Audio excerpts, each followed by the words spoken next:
Hey folks, picture this. You're shivering in a drafty stone hall, the wind howling like a banshee outside, and the only thing hotter than your goosebumps is the rumor that most medieval peasants froze to death before their first soup of the season. So, before we get frostbite, smash that like button if you love a good survival guide, and drop a comment with your favorite winter horror movie. Dim the lights, grab a sturdy mug of something steamy, and imagine the smell of damp wool and wood smoke curling around you like an over-enthusiastic hug from a Viking. You'll learn why a simple blanket of straw can mean the difference between a midnight nap and a midnight grave, and why roasting a rabbit over a fire does double duty as dinner and morale booster. Think of it as the medieval equivalent of a Netflix binge and a heating pad rolled into one. Ever wondered why medieval folks wrapped their heads in fur instead of just buying a beanie on Amazon? Spoiler: because Amazon didn't exist and they had to improvise. So stick around, because we're about to trade modern cozy hacks for gritty, old-world tricks that'll keep you alive when the temperature drops below just a little chilly. When the first snow laid a thin hush over the valley's thatched roofs, Aldrich, the village elder, called the hunters, weavers, and blacksmiths to the stone hall.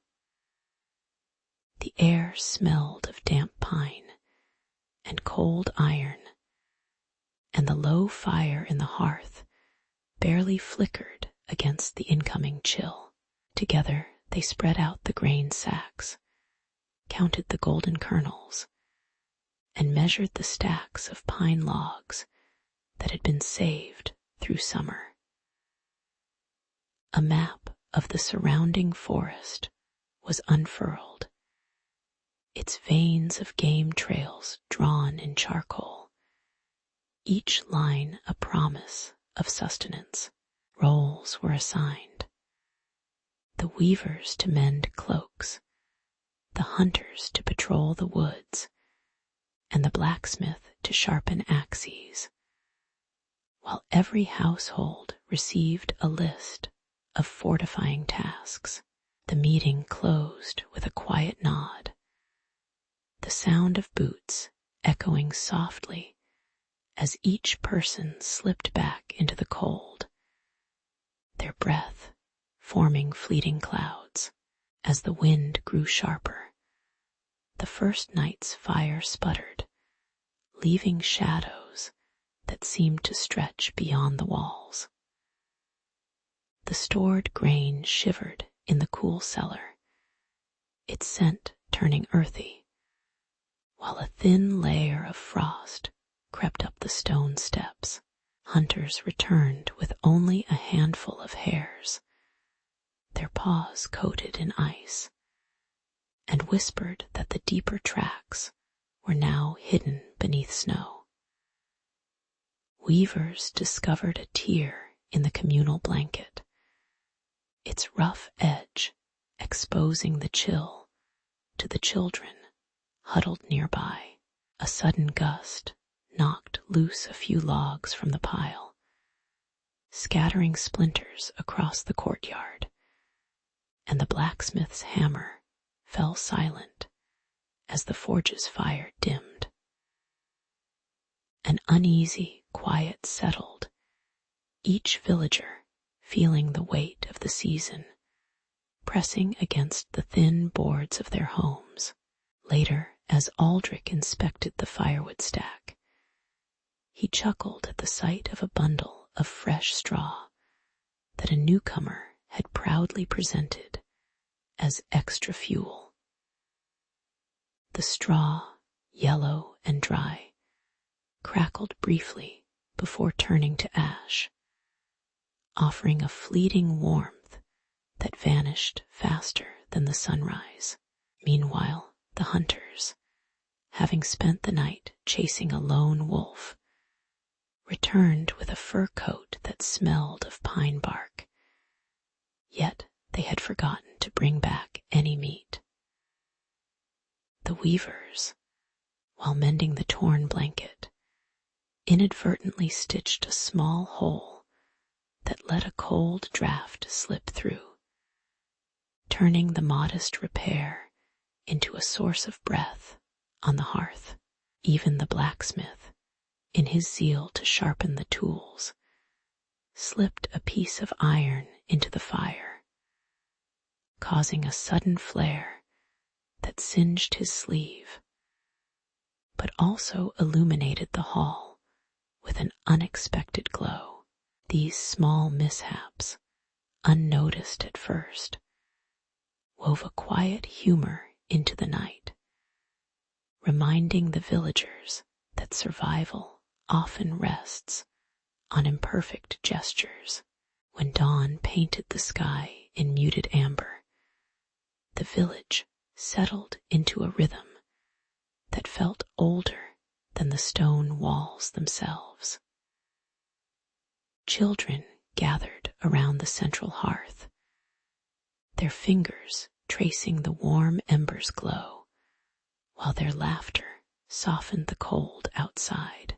The hunters, now armed with sharpened spears, moved quietly through the snow, their footprints leaving a measured pattern that the weavers later used to guide new paths.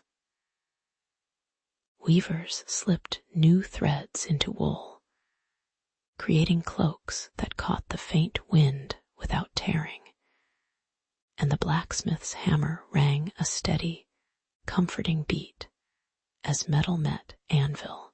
Aldrich, seated on a low stool, watched the fire dance, its orange tongues licking the stones, and felt the village breathe as one, each exhale a sigh of shared endurance.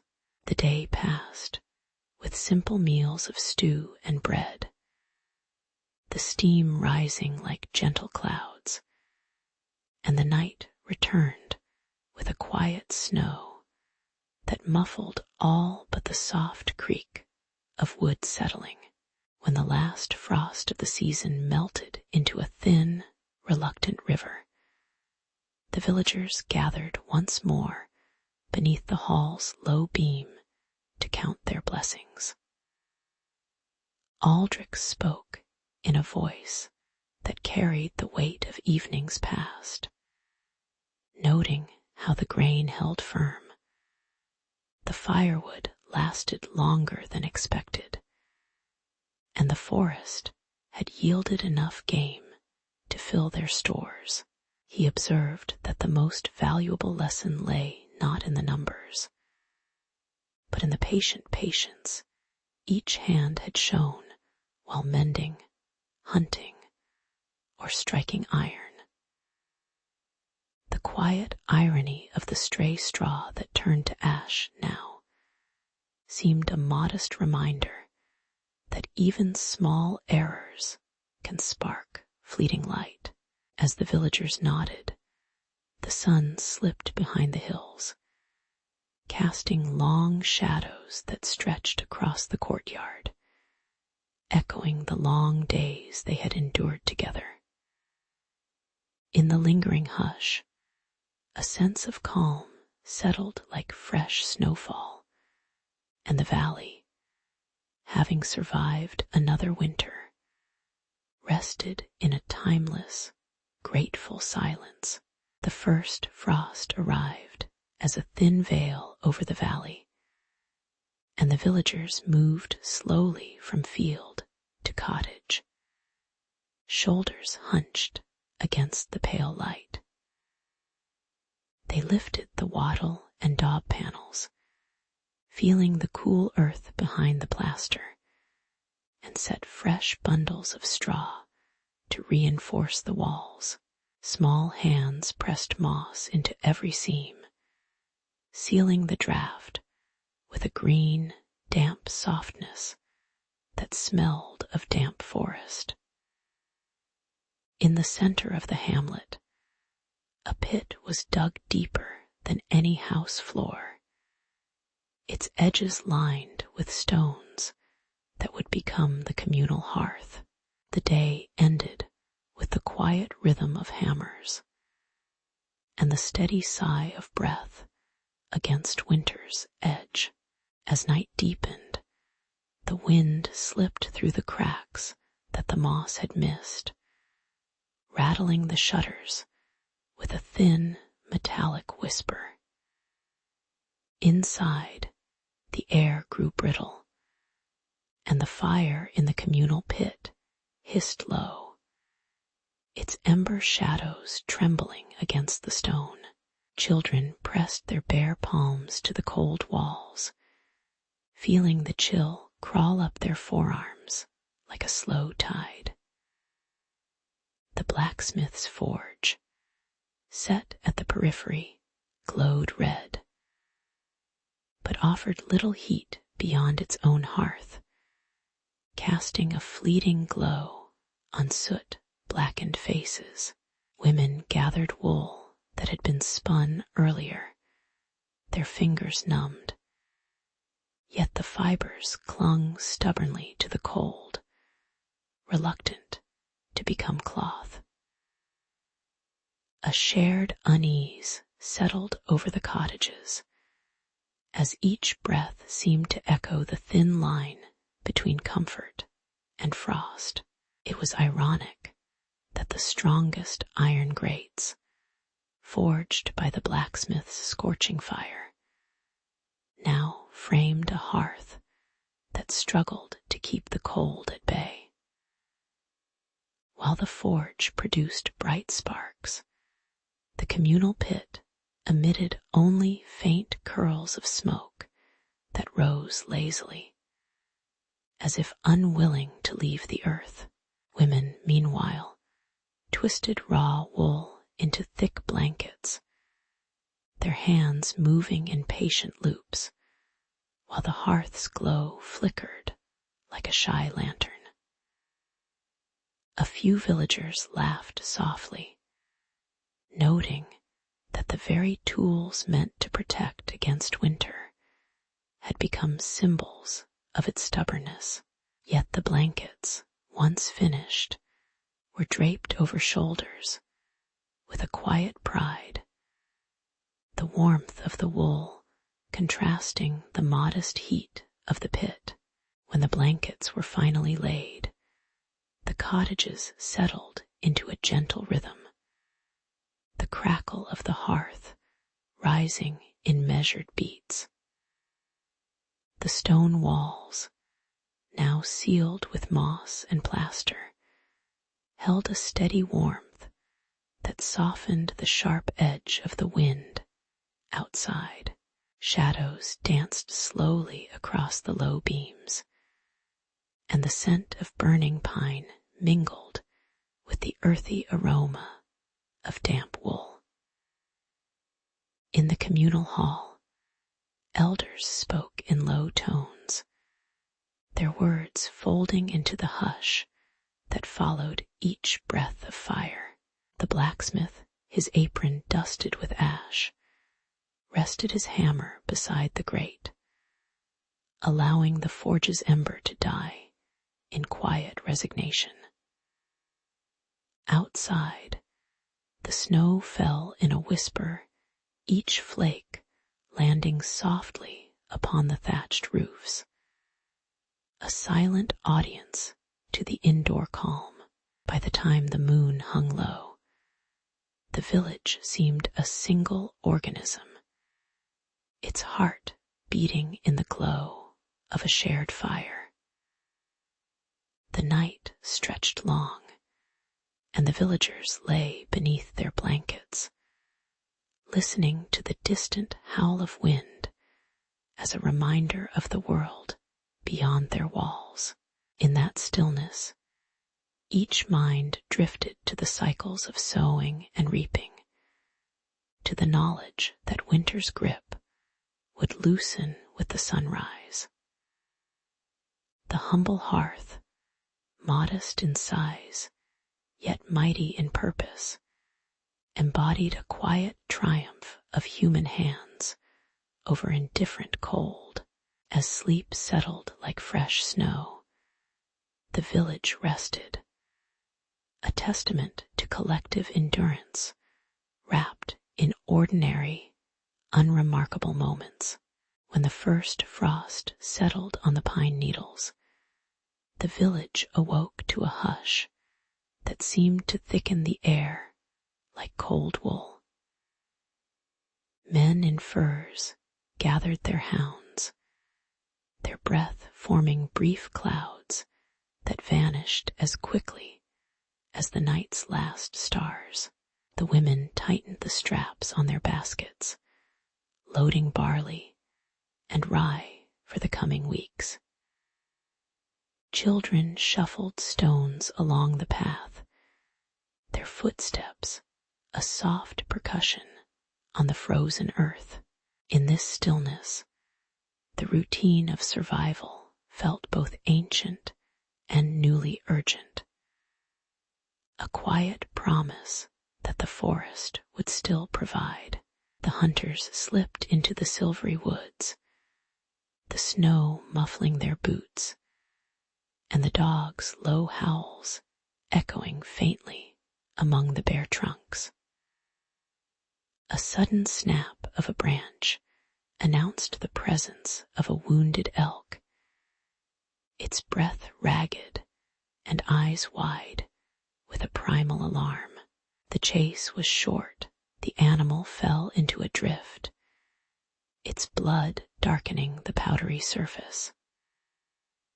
Hands, numb from cold, worked quickly to skin and split the carcass, while the hounds circled, their tongues lolling in a brief, reluctant triumph. The tension in the camp rose like the smoke that curled from their torches, a reminder that winter's bounty came wrapped in effort and loss.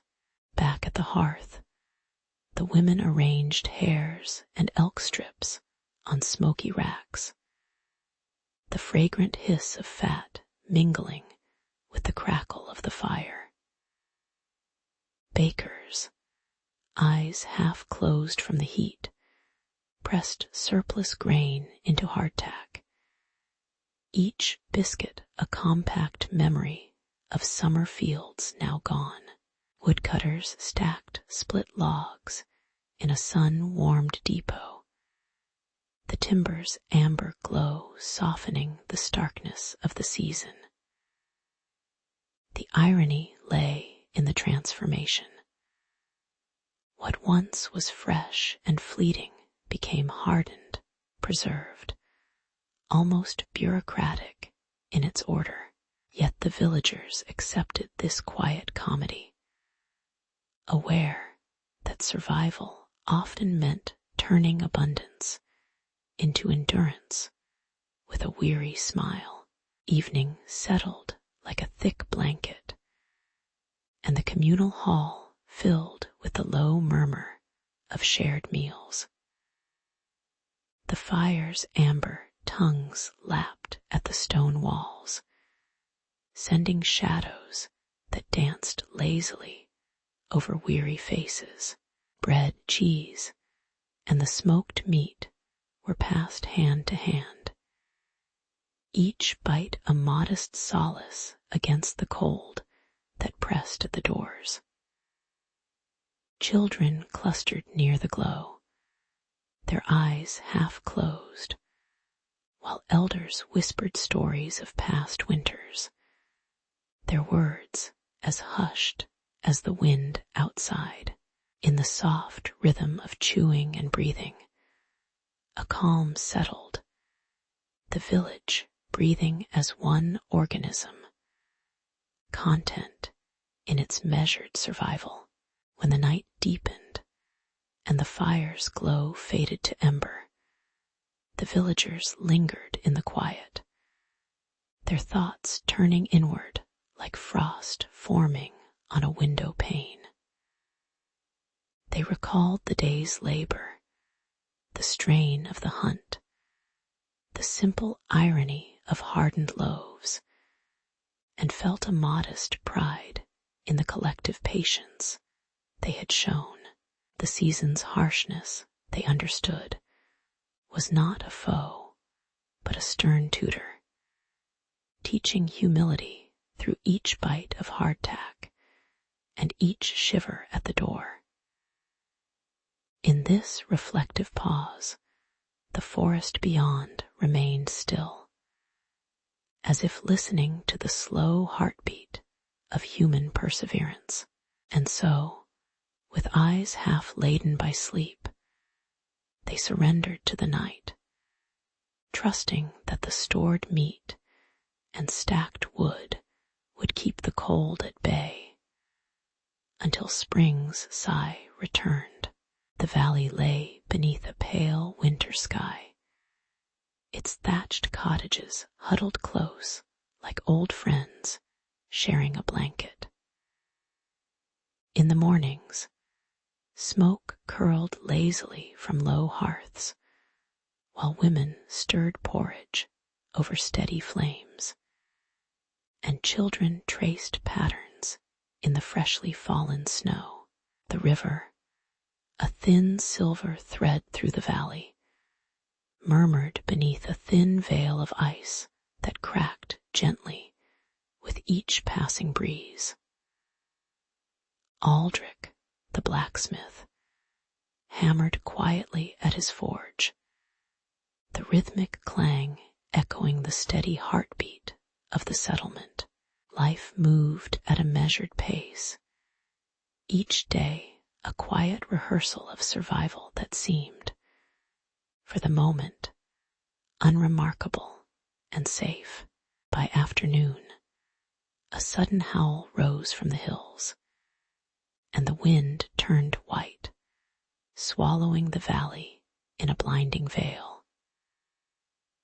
Roof tiles shivered loose, their wooden frames groaning as they were peeled away by an invisible hand, while the river froze solid, its surface a cracked mirror reflecting the angry sky. Snow accumulated knee-deep, muffling footsteps, and turning simple paths into treacherous corridors of ice. Families huddled inside trembling walls, hearing the distant thud of collapsing beams and the soft sigh of frost sealing shutters. The cold pressed against panes, a relentless finger that seemed intent on stealing the very warmth from the hearths. Amid the chaos, Aldrich slipped on his leather boots, his beard frosting as he emerged from the forge, a lantern swinging like a stubborn firefly. He gathered a rope, a spare blanket, and a sack of dried beans, then moved from house to house, hauling trapped elders through the knee-deep drifts with a quiet determination that bordered on the absurdly heroic. While the storm raged, the village hearths were tended nonstop, each family feeding the neighboring fire with a pinch of their own stored grain, as if the act of sharing could fend off the wind itself. The irony lay in the way the blizzard, meant to isolate, stitched the community tighter. Each shared bite and whispered encouragement, a small rebellion against the cold. By nightfall, the exhausted rescue party returned to the central hall, their faces reddened, yet their eyes held a gentle amusement at the sheer persistence of ordinary life. When the wind finally softened, a hush settled over the valley. The snow, now a smooth white blanket that muffled all sound, except the occasional crack of ice releasing its grip. Inside the communal hall, a great fire crackled, its orange glow painting tired faces with soft light as they exchanged quiet smiles over steaming bowls of soup.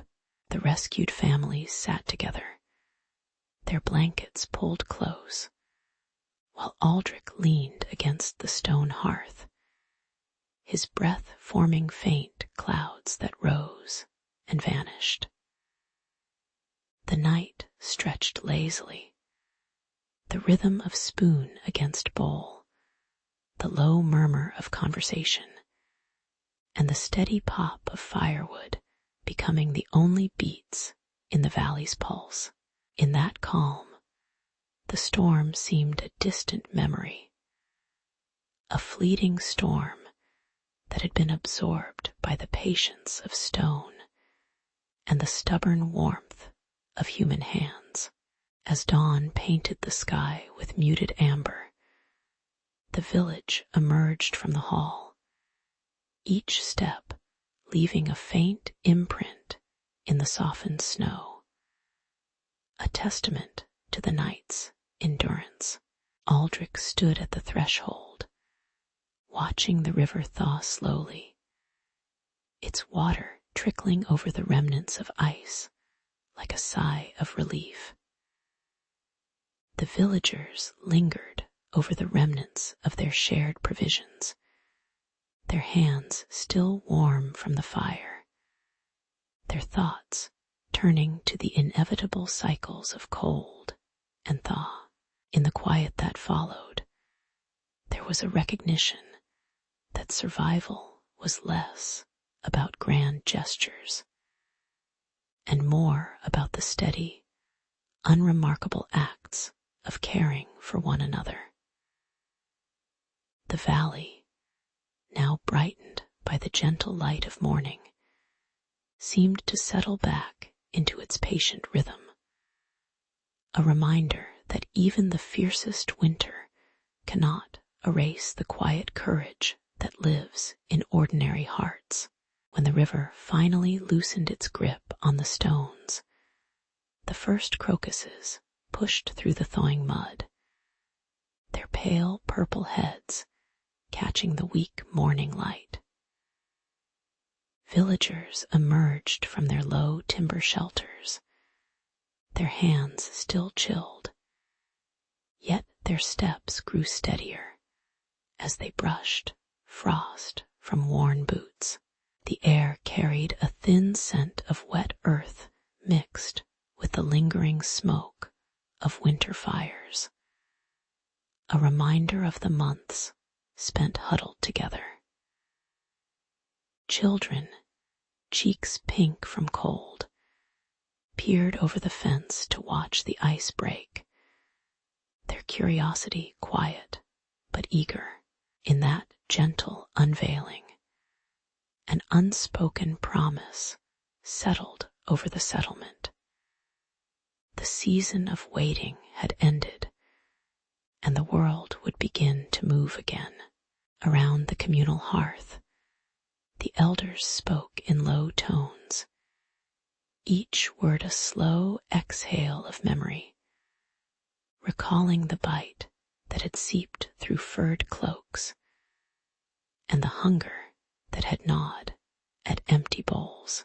They described nights when wind howled through the cracks of roofs, rattling the thatch as if the sky itself were restless, and mornings when the snowdrifts hid the pathways, forcing each step to be measured and deliberate. The shared fire had been both a refuge and a ledger, its embers marking the hours when supplies dwindled, and when hunters returned with meager hauls.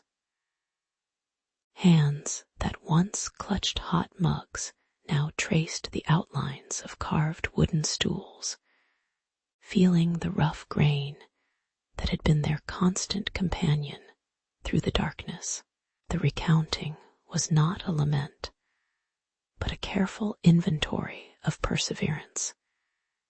Each detail a brick in the foundation of the community's survival. There was a small, almost imperceptible smile that spread across the face of the youngest hunter as he recalled the day the frozen river cracked, sending a sudden rush of icy water over the stored barrels of honey, turning the sweet scent into a fleeting mist of sugar and frost. The irony lay not in the loss, but in the fact that the villagers had spent the entire winter arguing over the proper way to ration bread, while the honey, a luxury, had gone unnoticed beneath the thick ice. A few chuckles rose from the circle, their sound soft as the crackle of dying embers, reminding everyone that even in hardship, the world retained a faint, mischievous humor. It was as if the cold itself had a gentle way of exposing the trivialities that occupied their minds, leaving space for modest laughter. That laughter, restrained yet warm, stitched a thin thread of levity through the heavy fabric of their collective memory. With the thaw complete, the community gathered beneath the newly uncovered oak to draft a simple charter, each line etched onto a wooden plank with careful strokes of charcoal. The document outlined the practice of rotating hearth duties, the schedule for shared hunts, and the principle of keeping a communal reserve of dried beans and smoked fish for any future frost. Hands that had once shoveled snow now pressed wax seals, feeling the smooth coolness of the metal against calloused fingers. A quiet affirmation of order replacing chaos. The sun, now lower in the sky, cast a golden hue across the faces of the villagers, their expressions soft, their eyes reflecting both weariness and a calm resolve. In this measured ceremony, the village found a rhythm, a promise that the next winter would be met with preparation rather than panic. As dusk settled, the firelight flickered against the walls of the longhouse, casting shadows that danced slowly, echoing the measured breaths of those seated around the table.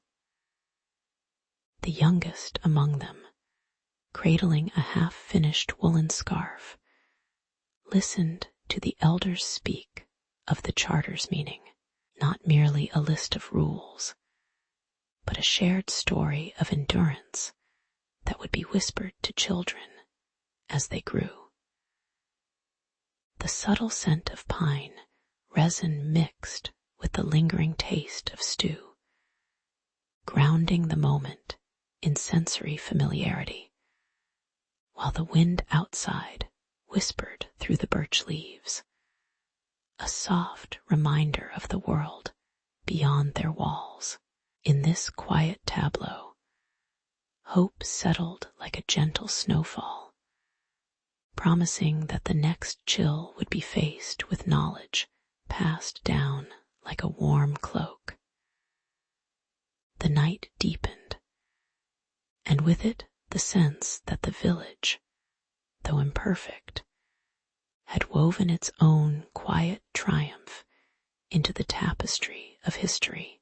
In the gentle bowl of the St. Marcel Valley, the wheat stalks bowed under an amber sky as the last sun of autumn slipped behind the distant hills. Aldrich, the miller with calloused hands, guided the wooden cart of empty sacks to the communal barn, where Lady Isolde watched from the stone doorway, her cloak catching a faint chill. Brother Thomas, sleeves rolled to expose the worn linen of the abbey, counted the bundles with a steady rhythm that echoed the creak of the floorboards. The air was heavy with the scent of dried grain, and the faint crackle of a hearth fire being stoked for the evening. Together they marked the moment of a bumper crop, a quiet triumph that seemed to promise enough for the growing village. The celebration was tempered by the ragged path that led from the valley to the market towns, a road carved through marsh and stone that grew slick with recent rain. Aldrich could feel the weight of each sack as he imagined them jostling over broken ruts, the wood of his wagon sighing under every step. Lady Isolde, aware of the looming tax levies, whispered concerns about the dwindling grain stores of neighboring hamlets that might demand higher prices. Brother Thomas traced the lines of a faded map, noting that the river crossing had been repaired, only half finished, a potential bottleneck for the next convoy. A cold wind brushed the courtyard, carrying the distant clang of a distant bell that warned of winter's approach. The villagers' hopeful laughter faded, replaced by a low murmur of uncertainty. It was ironic that the very abundance they celebrated now pressed against the thinness of the roads, as if the grain itself sensed the fragility of the pathways. When the first cart left the barn, a stray axle knocked against a low stone wall, spilling a handful of golden kernels onto the damp earth, where they were quickly claimed by the wandering sparrows. The villagers watched, half amused and half concerned, as the wind turned the fallen grain into a soft, rustling carpet that whispered of waste. Yet the miller's apprentice, a boy named Renard, laughed quietly, noting that even the sparrows seemed to understand the value of a single grain. The scene unfolded with a calm absurdity, the village's prosperity reflected in the small, unintended losses that seemed both petty and profound. As dusk settled, the community gathered around a long wooden table set beneath the low beams of the hall. The light of a single tallow candle flickering against the stone walls. Aldrich sliced a fresh loaf, its warm crust cracking softly, while Lady Isolde offered a cup of thin ale that tasted of barley and rain. Brother Thomas recited a simple verse about the earth's generosity, his voice low enough to blend with the crackling fire. The conversation turned to the day's work, hands resting on mugs, eyes watching the slow dance of shadows across the floor. In that shared stillness, The worries of distant markets softened, replaced by the immediate comfort of grain, water, and quiet companionship. Later, when the last embers faded, the three leaders stepped onto the cool courtyard stones, feeling the night air settle like a blanket over the valley. Aldrich pressed his palm to the grain sacks, remembering the weight of each bundle and the uncertain miles ahead. Lady Isolde traced the outline of a distant hill, contemplating how the prosperity of one season could hinge on the patience of strangers who traveled the same road. Brother Tomas lifted his gaze to the stars, their faces blurred by the night mist, a reminder that even the heavens watch without interference. Together, they agreed that the true harvest was not merely the grain, but the steady rhythm of preparation, community, and measured hope that could sustain them through winter's lean days. Their steps returned to the mill, each footfall a quiet promise that the next sunrise would bring another chance to tend the land. The ice that had held the river's edge since winter cracked under a warm sun. Water surged, turning the shallow channel into a restless ribbon of melt. Villagers at the fields felt the cold damp on their calves as they trudged to the banks. The sound of splashing merged with the low murmur of looms in nearby cottages. In the distance, the main cobbled road to the market glistened with mud, already hinting at trouble. By midday, the swollen river had overflowed, inundating the low road that linked the granary to the distant fair.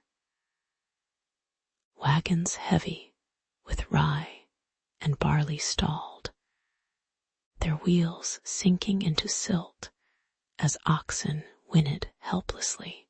Shadows gathered among the reeds, and a band of rust-clad men slipped forward, their boots squelching in the mire. They tapped the wagons with blunt iron, taking sacks, while the floodwater clanged against the stone bridge. The villagers watched from the bank, the smell of wet earth mixing with the sharp bite of fear. Inside the stone granary, the stored grain sighed under a weight of dampness, each sack swollen like a sigh. The water seeped through the cracks, turning golden kernels into a soft, gray paste that threatened rot. Yet a few barrels, sealed with beeswax, remained dry, their contents untouched by the flood's irony. The bandits, returning with their loot, found many sacks half-spoil, their profit turning to sourness. Meanwhile, a child slipped a dry loaf to a hungry mother. The small kindness, unnoticed amid the chaos. When the river finally eased, the water receded, leaving a thin sheen on the mud-slicked path. Villagers set about mending broken carts, their hands moving in the slow rhythm of repair. The granary doors were propped open, allowing fresh air to sweep through the damp interior, coaxing the remaining grain back to stability. Evening light painted the fields in a warm terracotta hue, and the hum of a hearth rose from each cottage. The world settled into a quiet pace, as if the flood had only been a brief breath. In the weeks that followed, the community learned to stack sacks higher, leaving gaps for air to circulate. They carved small channels to divert runoff, a modest engineering born of necessity. The memory of the bandits faded, replaced by stories of shared meals and the soft creak of repaired wheels. Seasons turned, and the river returned each spring. But now it was greeted with a measured respect rather than panic. The village's rhythm, slow and observant, reminded them that survival often rests on the patient handling of ordinary moments. The first light of autumn brushed the riverbank where Aldrich stood, his hands already dusted with mortar as the stone walls of the new granary rose. Brother Tomas, his sleeves rolled to the elbows, demonstrated the grain to salt ritual, letting the brine glisten in the cold air. Together they measured each stone, feeling the rough coolness against palms, while the distant chatter of masons blended with the rustle of wheat stalks. The plan was simple: store enough grain to survive the long winter, sealed by the preserving power of salt and smoke. In the quiet that settled over the workyard, the first hopes of the village seemed as steady as the mortar setting. Yet the season grew harsher than any farmer's memory, and the river, swollen with rain, threatened to flood the low fields. Aldrich watched the sky darken, hearing the low groan of timber as a storm wind tugged at the half-finished walls. Meanwhile, Lady Isolde rode to the distant town of Brackenford, where a fragile caravan packed rested on a single barrel of sea salt and a sack of dried peas. The merchants arrived late, their carts creaking over muddy tracks, their faces hidden in shadows that hid any lingering doubt. In the dim inn where they met, a terse negotiation unfolded, the clink of coins echoing the tension that rose like winter frost inside the room. Both parties left with uneasy smiles, aware that a single broken promise could leave the granary empty when the first snow fell. Irony slipped in quietly when the caravan, exhausted from the journey, unloaded the salt onto a barrel that had been painted with the village's crest, now smeared with mud. The workers chuckled as a stray goat, unimpressed by the solemnity, nosed its way into the pile, scattering grains like a careless child. Brother Tomas, his beard smelling faintly of smoked ham, remarked that the salt would preserve more than just grain. It would preserve the memory of such small mishaps. Lady Isolde, her cloak flapping in the cool evening, noted that the legumes, though dried for months, still smelled fresh, reminding her that perseverance often hides in ordinary scent.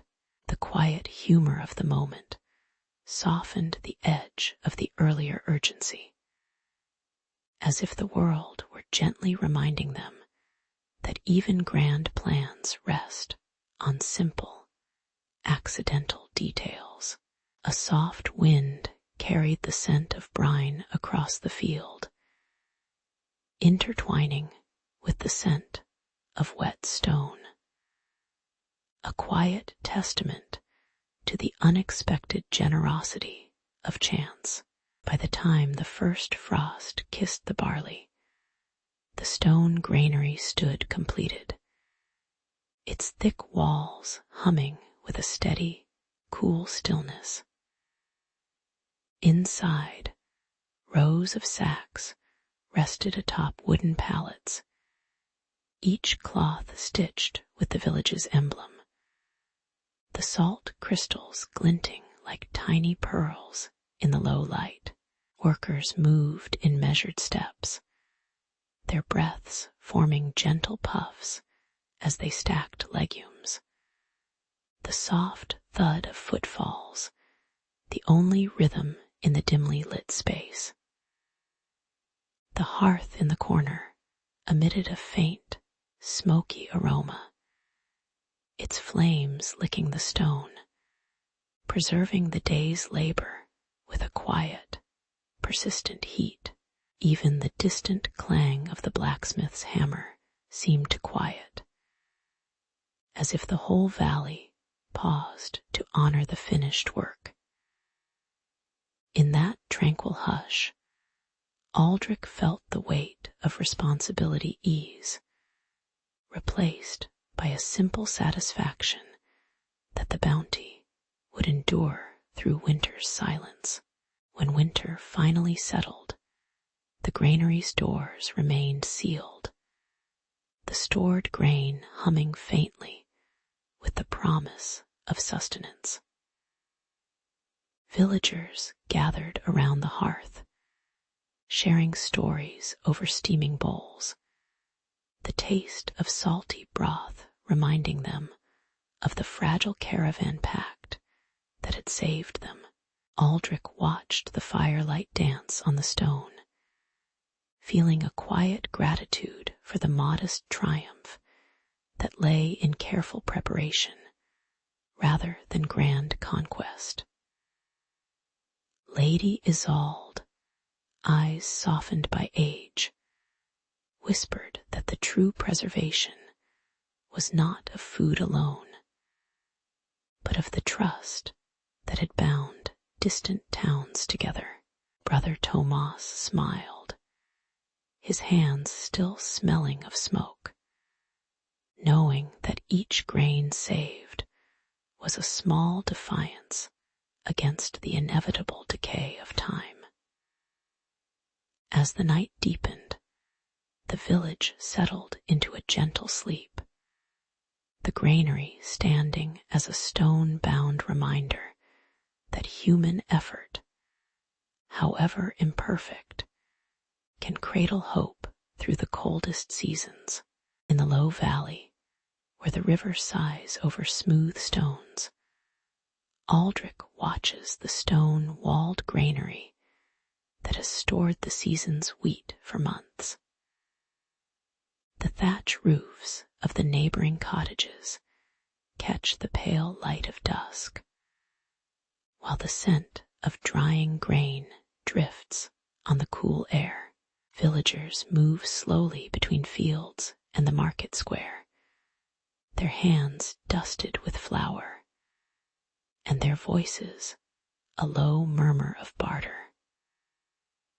Aldrich's eyes linger on the stacked sacks, each bundle a promise of sustenance through the coming winter. The granary's heavy oak doors stand firm, yet the sky beyond gathers a thin, restless gray that hints at change. He feels the weight of responsibility settle like a quiet stone in his chest. When the wind first whistles through the valley, it carries the sharp bite of early winter, rattling the shutters and stirring loose straw on the ground.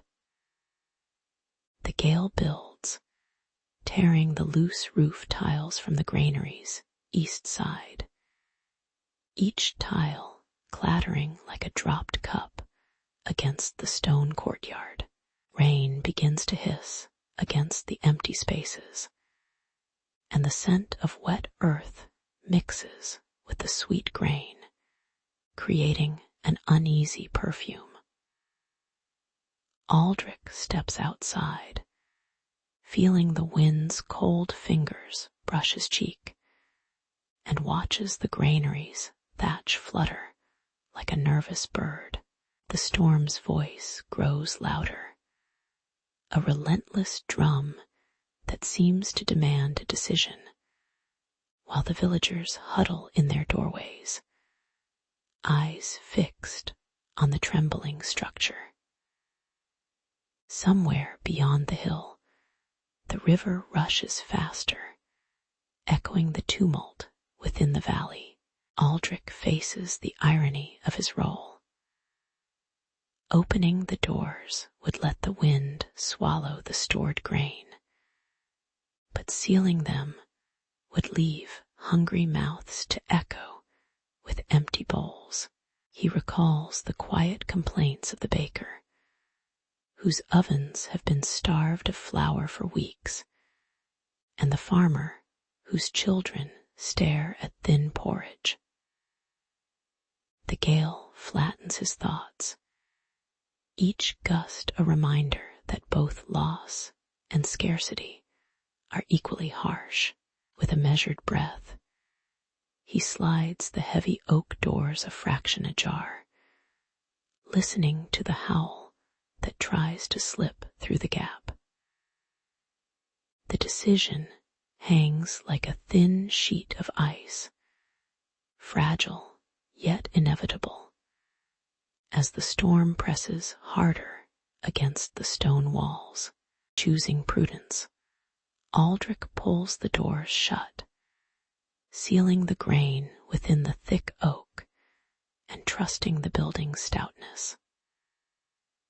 The wind rattles the shutters with a diminished fury, then gradually fades into a low moan that drifts over the valley like an exhausted sigh.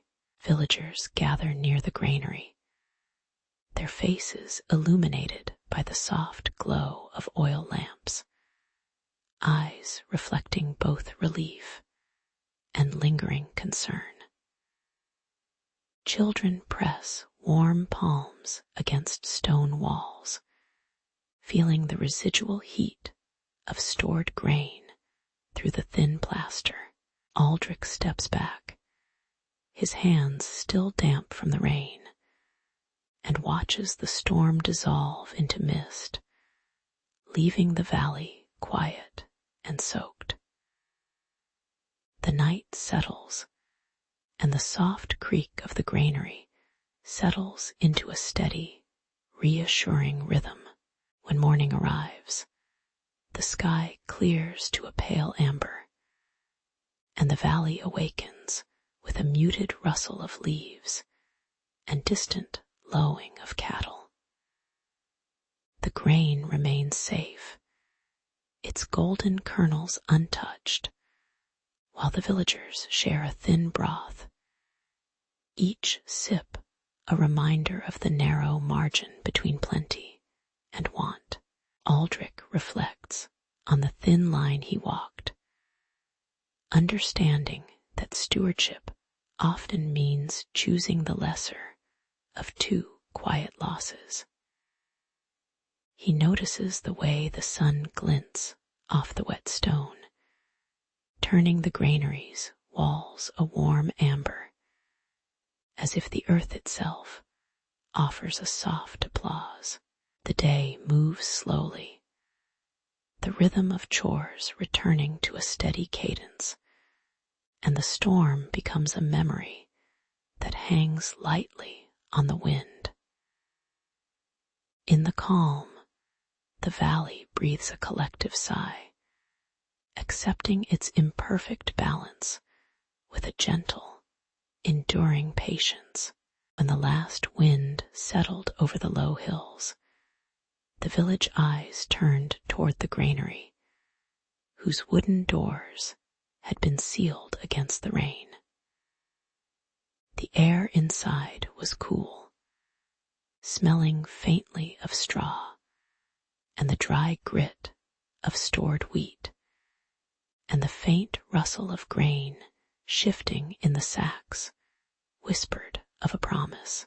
Women in plain wool skirts gathered around the stone lintel, feeling the rough bark of the door as they lifted it, and the light that fell on the piles seemed to hold a soft amber glow. Children pressed their palms to the rough walls, their fingertips brushing the cool plaster, while elders measured the remaining sacks with careful hands. In that moment, the village sensed that, perhaps, the storm would not be the end of their harvest, but a quiet interlude before another season. Yet the calm was tinged with an uneasy awareness of scarcity, for the storm had taken a portion of the fields that could not be reclaimed. The farmers' hooves clopped along the damp paths, each step stirring the scent of wet earth, and the low murmur of the river reminded them how quickly abundance could turn to need. Lady Isolde, cloaked in a muted indigo gown, observed the grain with a measured gaze, her fingers tracing the grain's husk as if reading a hidden script. She consulted the village ledger, its pages whispering of past shortages, and felt the weight of responsibility settle like a soft stone in her palm.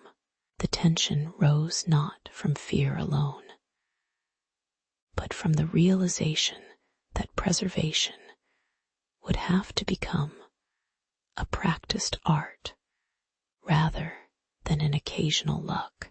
Irony blossomed when the very techniques once dismissed as unnecessary were now embraced with quiet enthusiasm.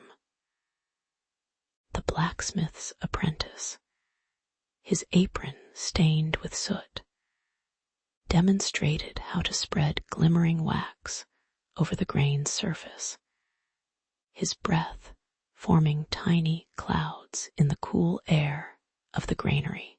As the wax cooled, it cracked gently, releasing a faint pop that sounded like distant firecrackers. Lady Isolde drafted a modest charter for a trade route, inked on parchment that smelled of oak, promising neighboring hamlets a share of the preserved grain in exchange for salted fish and wool. The villagers chuckled softly at the notion that a storm could have taught them to barter, their smiles half raised, half shy, as they imagined the road winding past fields still damp from yesterday's rain. With the charter sealed, carts creaked along the new path, their wooden wheels turning over packed earth while the sun dipped low, casting long, warm shadows over the rolling fields.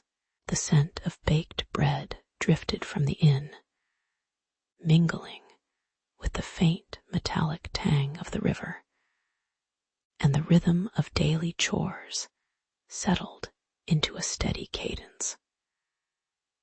Children learned to carry small bundles of preserved grain, their fingertips sticky from the wax, while the elders shared stories of past winters in low, melodic tones. Lady Isolde observed the exchange from the market square, her eyes reflecting the amber light, and felt the subtle satisfaction of a community that had learned to hold its own breath. The village, once on the brink of famine, now moved with a gentle confidence, each step echoing the quiet perseverance of ordinary hands. In the weeks that followed, Brother Tomas, his habit soft against the stone of the scriptorium, recorded the methods in a leather-bound codex, his quill scratching the parchment with a steady, measured rhythm. He noted the temperature of the granary walls, the texture of the wax coating, and the dates when each cart set out.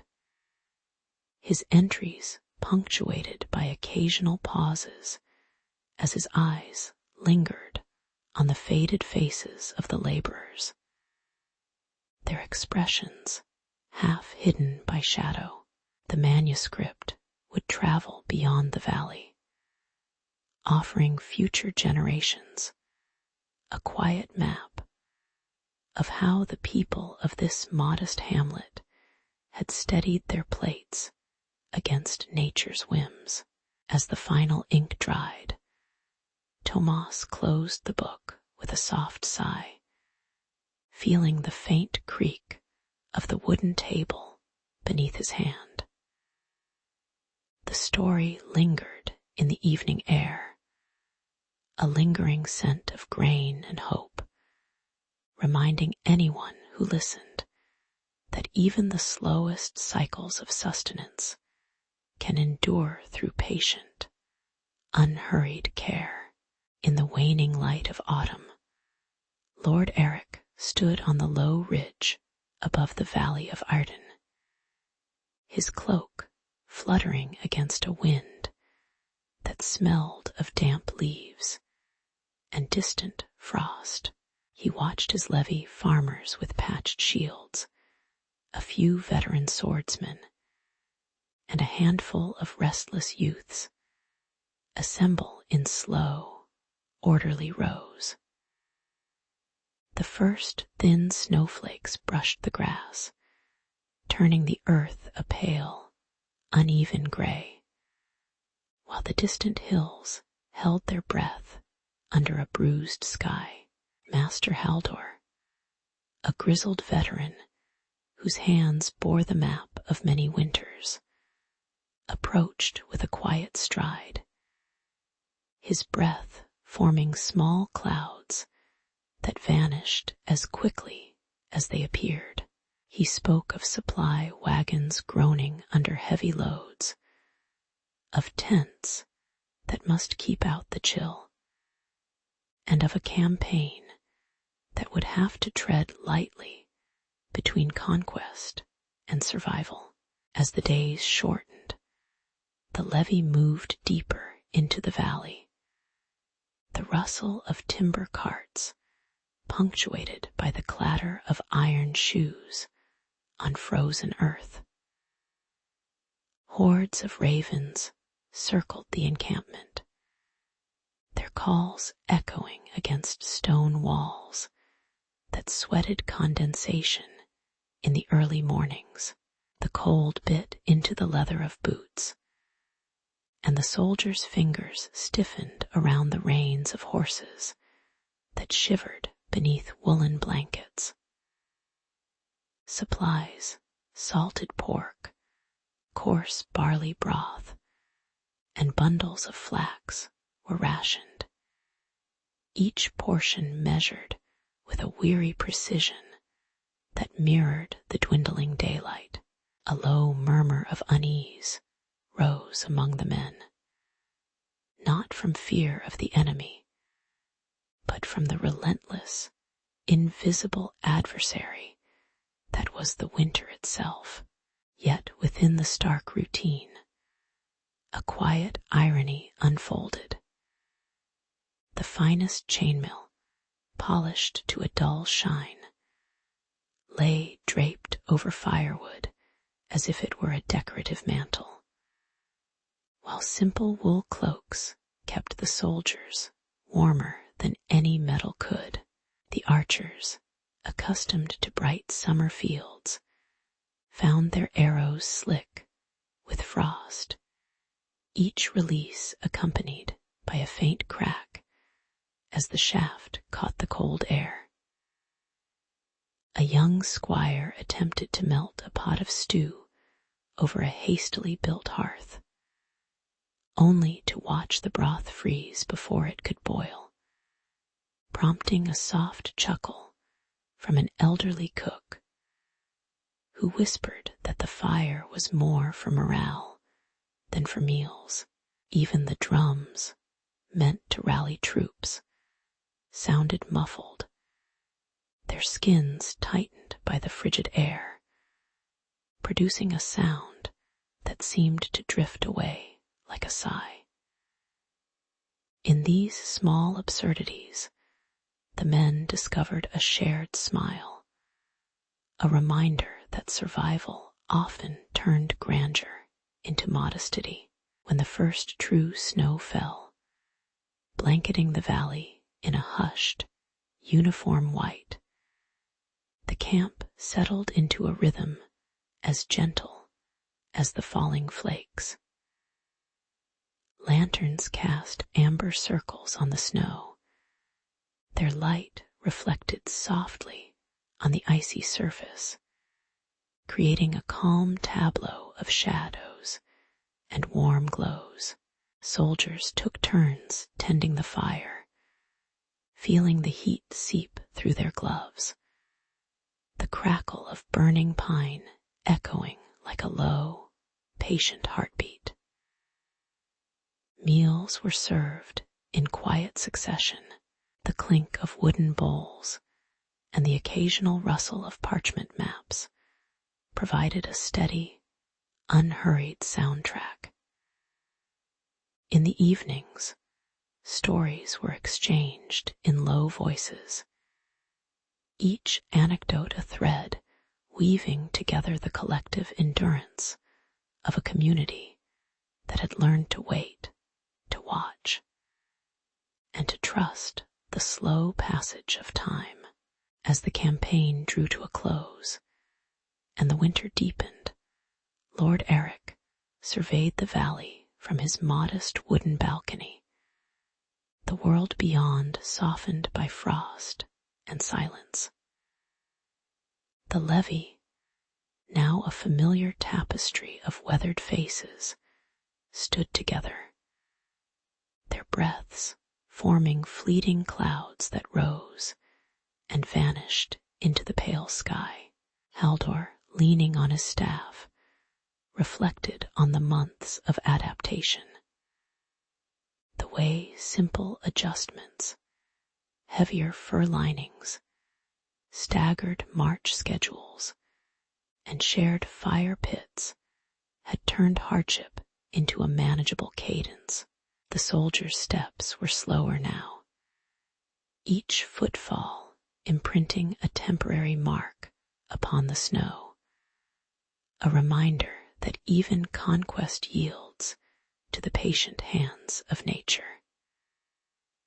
In that quiet moment, the lingering lesson was palpable, that the greatest victories are often those won not against an enemy, but against the quiet, relentless pressure of cold, and that humility is the warmest armor one can wear. The frost had already glazed the low hills when the column of steel-tipped spears slipped from the pale dawn, their banners creaking like old wood in the cold wind. Soldiers moved in staggered lines, each step measured to keep the breath of the forward men from freezing too soon. The scent of pine mingled with the faint metallic taste of iron, a quiet reminder of the campaign that lay ahead. Supplies were strapped to backs, and to the backs of sturdy war horses, their hooves crunching snow that fell in soft, relentless sheets. Yet even as the cold bit, there was a steady rhythm in their march, a promise that the season would be endured. Midway through the valley, a sudden blizzard erupted, turning the world into a white shroud that swallowed sound and silhouette alike. The howl of the wind rattled the wooden shields, and a few men stumbled, their boots slipping on hidden ice. The commander raised a fur-lined shield, its damp surface steaming in the breath of the troops, and ordered the columns to tighten, preserving the little heat that clung to their bodies.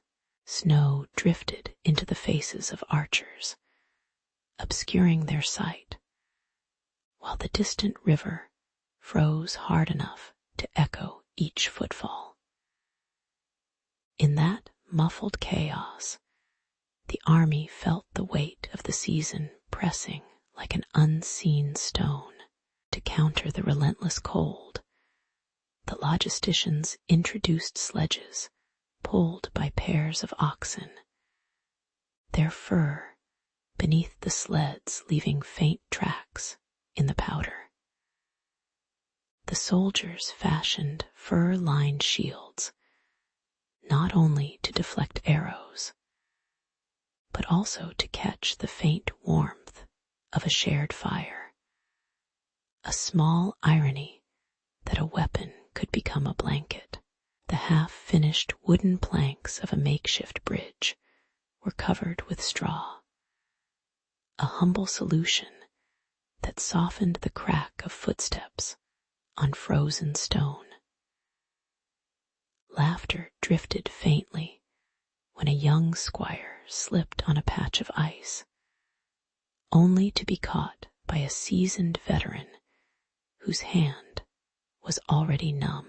The daily routine of cleaning frost from armor and feeding the oxen became a quiet performance, a choreography of survival that felt almost ceremonial. When the blizzard finally lapsed, the column found shelter within the stone walls of an abandoned monastery, its corridors echoing with the damp murmur of water dripping from vaulted arches. The monks, long gone, had left behind copper kettles and cracked clay pots, which the soldiers used to melt ice, the steam rising like ghostly breath in the cold air. Dried legumes were portioned into rough wooden bowls, each spoonful a reminder of scarcity, tempered by communal sharing.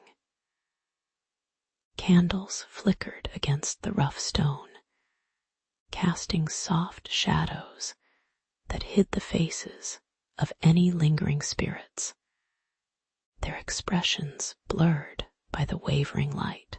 In the hush, the men repaired fur linings, patched torn cloaks, and whispered stories of home, their voices low enough to blend with the wind outside.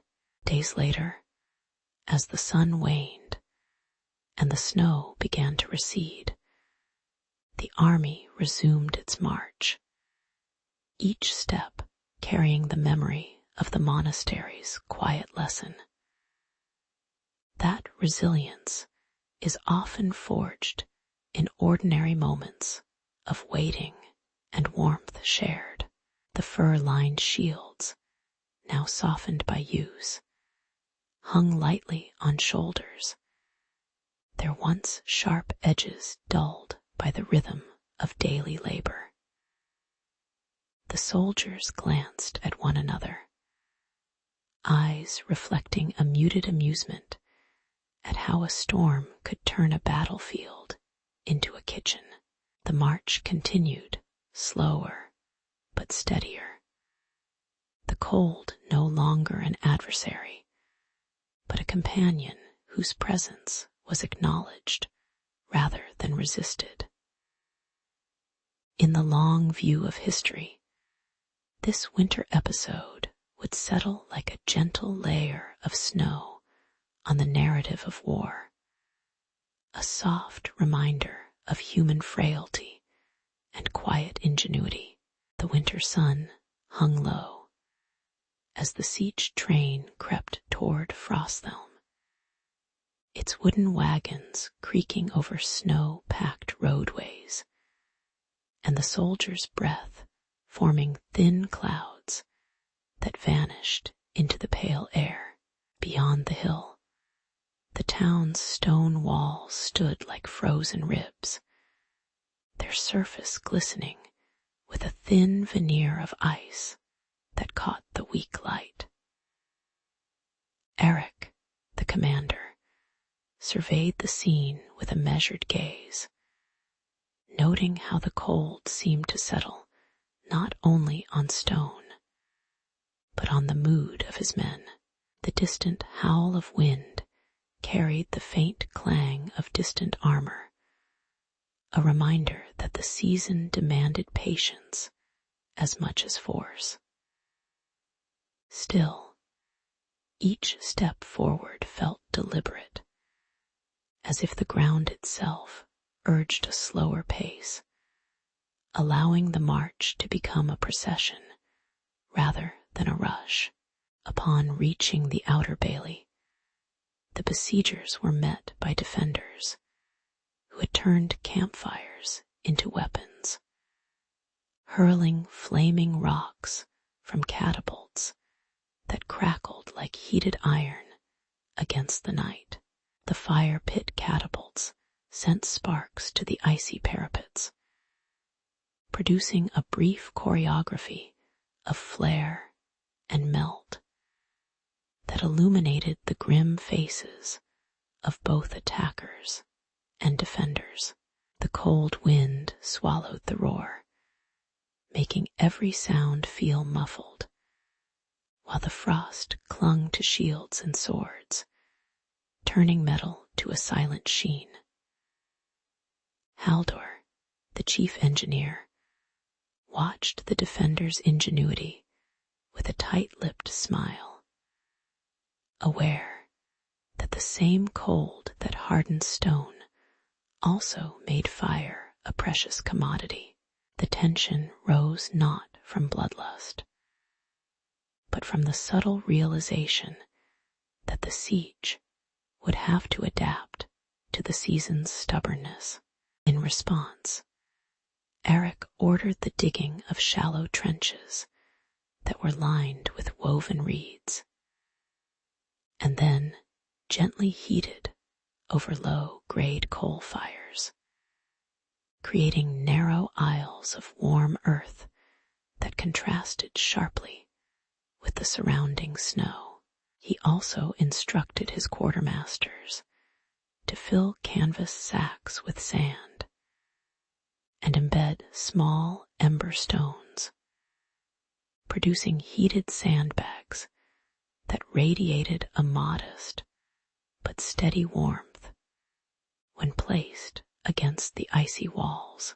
The sight of men laboring over steaming trenches, while their breath fogged the air, sparked a quiet amusement among the ranks, as if the effort to coax a modest heat from the cold was a modest rebellion against nature itself. The soldiers, accustomed to the harshness of winter, moved the heated sandbags with careful hands, feeling the gritty warmth trickle through the canvas.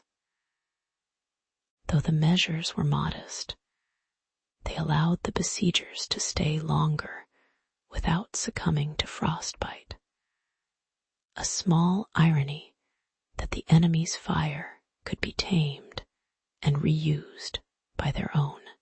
Meanwhile, Haldor set up a chain of signal fires along the ridge, each flame modest but steady, its orange glow flickering against the dim sky like a series of patient eyes. The signal fires, spaced at measured intervals, allowed messengers to relay orders through the howling wind without the need for shouted commands that would be swallowed by the cold. Soldiers gathered near each fire, warming their hands on the low heat as they exchanged quiet words, their faces illuminated by a gentle, steady light that softened the lines of fatigue. The rhythm of the night settled into a predictable cadence. The crackle of fire, the soft clink of metal, the occasional sigh of a weary soldier. In this calm coordination, the siege transformed from a frantic clash into a measured, almost ceremonial undertaking. Each movement performed with deliberate restraint. When the first cracks appeared in Frosthelm's icy defenses, they did so without the dramatic thunder that ancient tales often proclaim. Instead, a small patch of stone gave way under the steady pressure of heated sand, and a faint stream of meltwater trickled down the wall.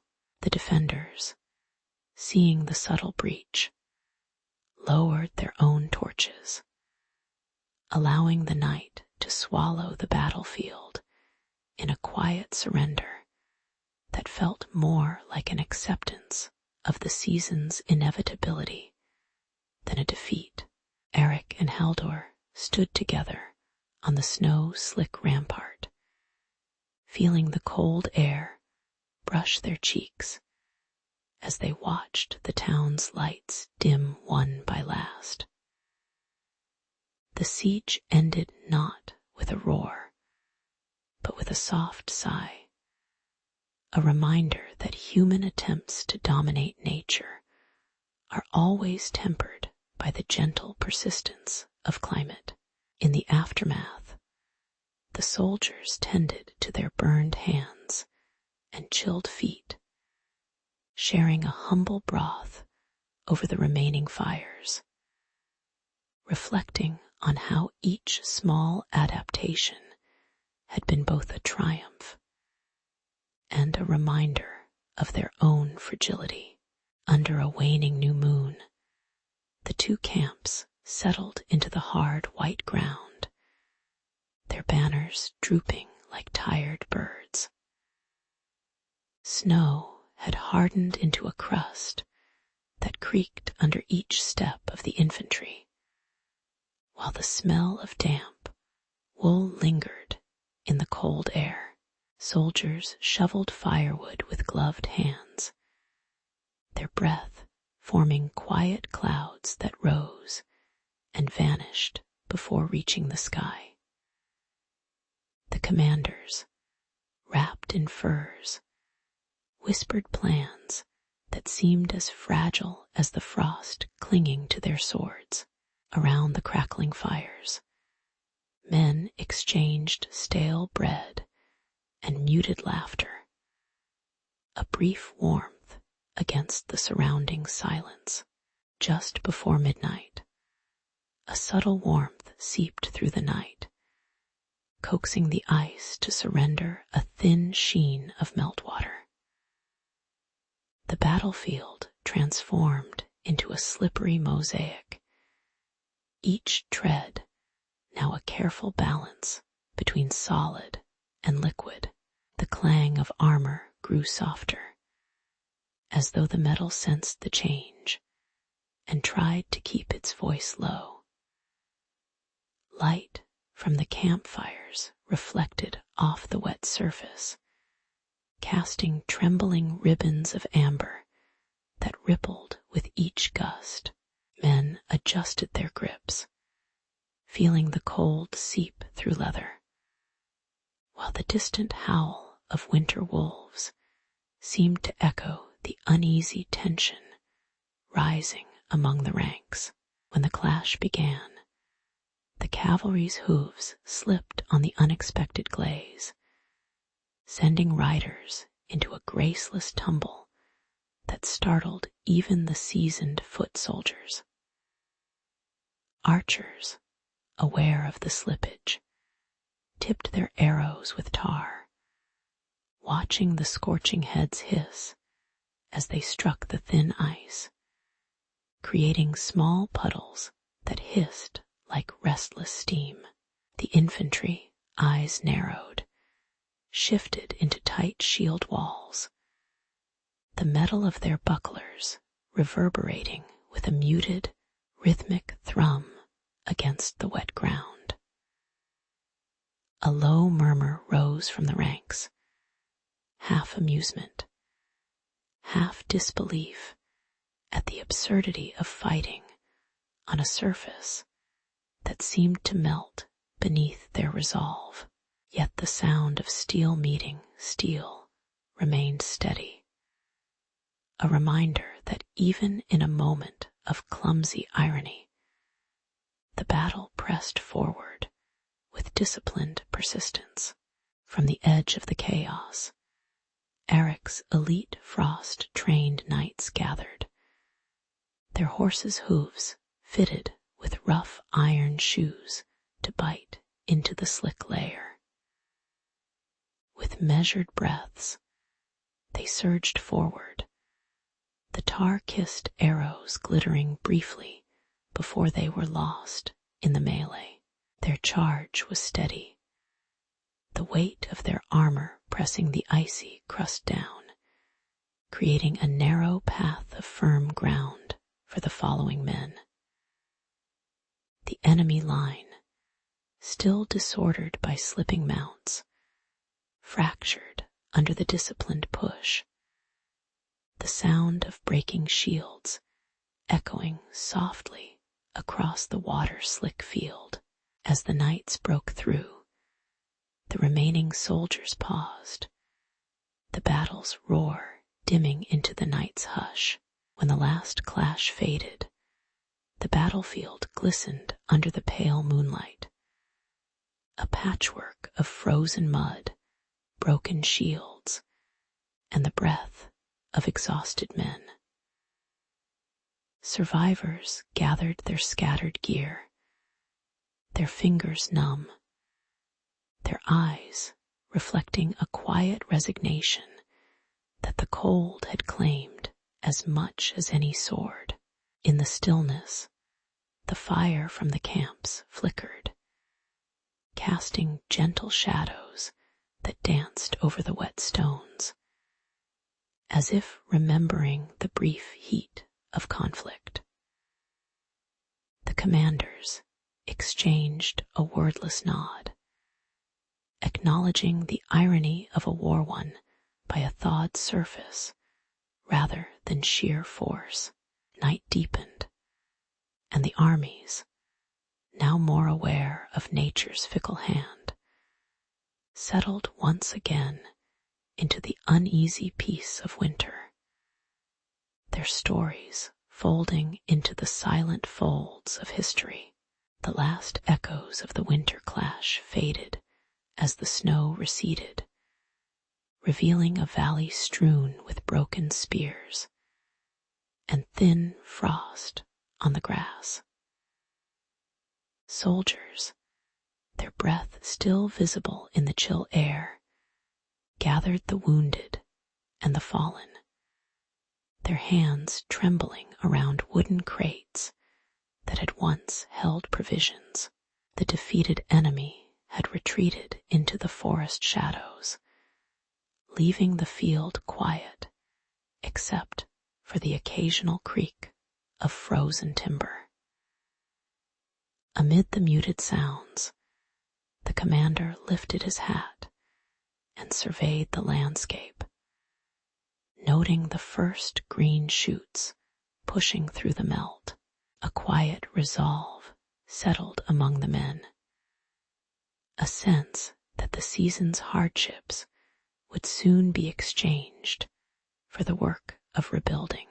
Engineers began to mark out permanent winter depots, staking birch poles into the softened earth where sled tracks could be laid year after year. The clang of metal against ice resonated as blacksmiths reforged fur-lined cuirasses, their gloves slipping on icy anvils, while sparks fell like fleeting fireflies.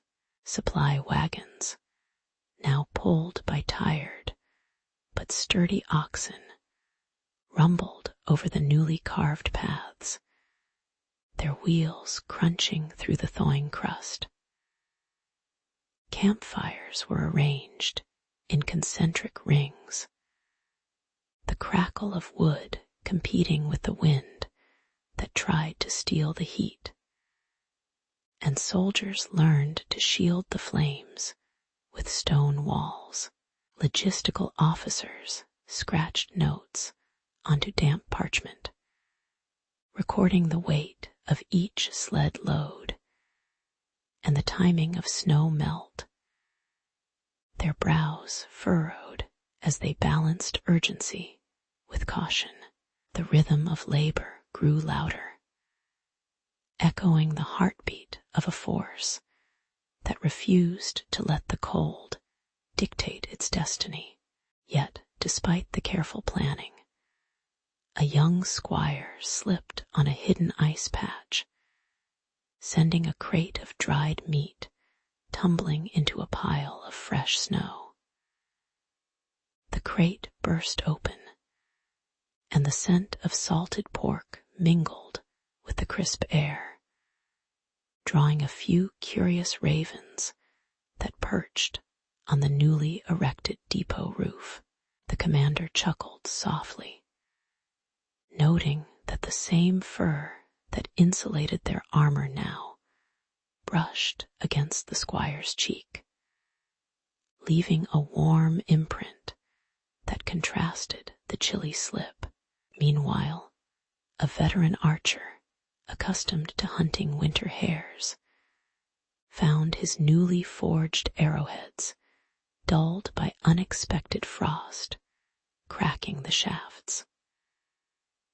The paradox of progress, rigorous preparation, tinged with ordinary mishaps, filled the camp with a gentle, almost amused murmur.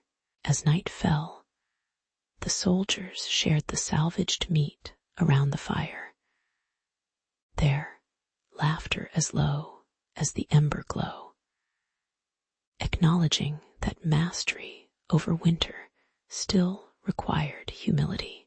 By early spring, the valley awoke under a sky washed in soft amber, the first blossoms trembling on willow branches.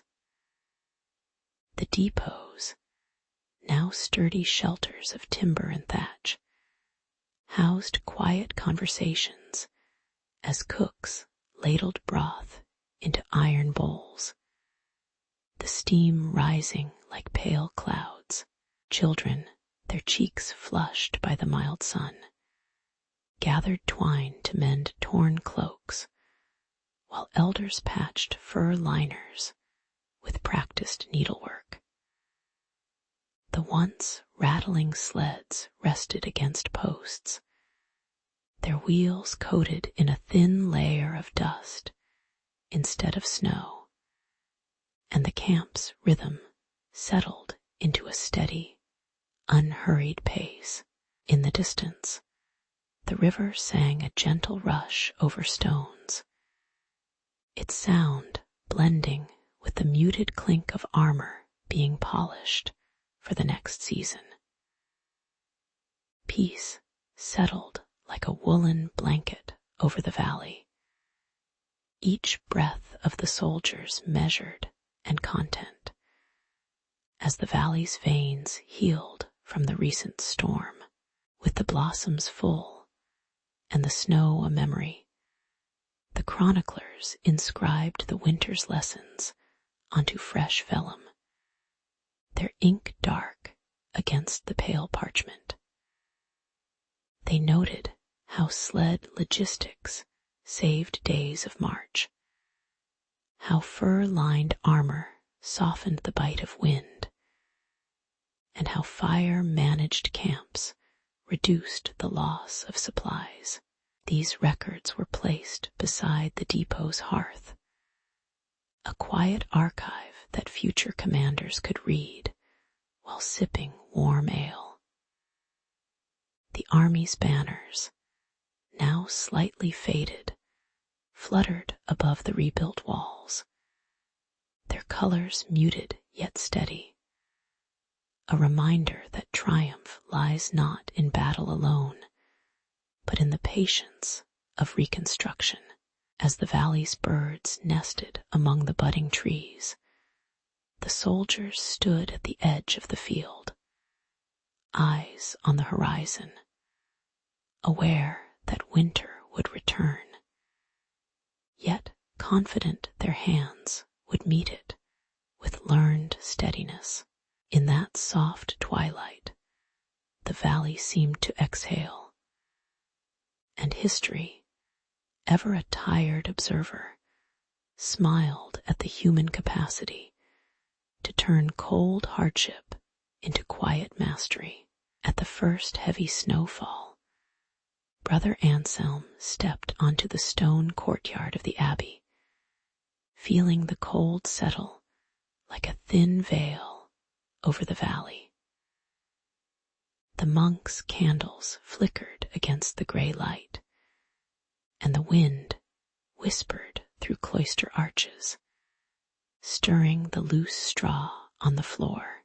From the east, a line of weary villagers arrived, their shrouds dusted with fresh powder, eyes fixed on the warm glow of the refectory. The abbey's great doors opened with a groan, admitting bodies that smelled of wood smoke and pine, while the snow piled up against the threshold, muffling the world outside.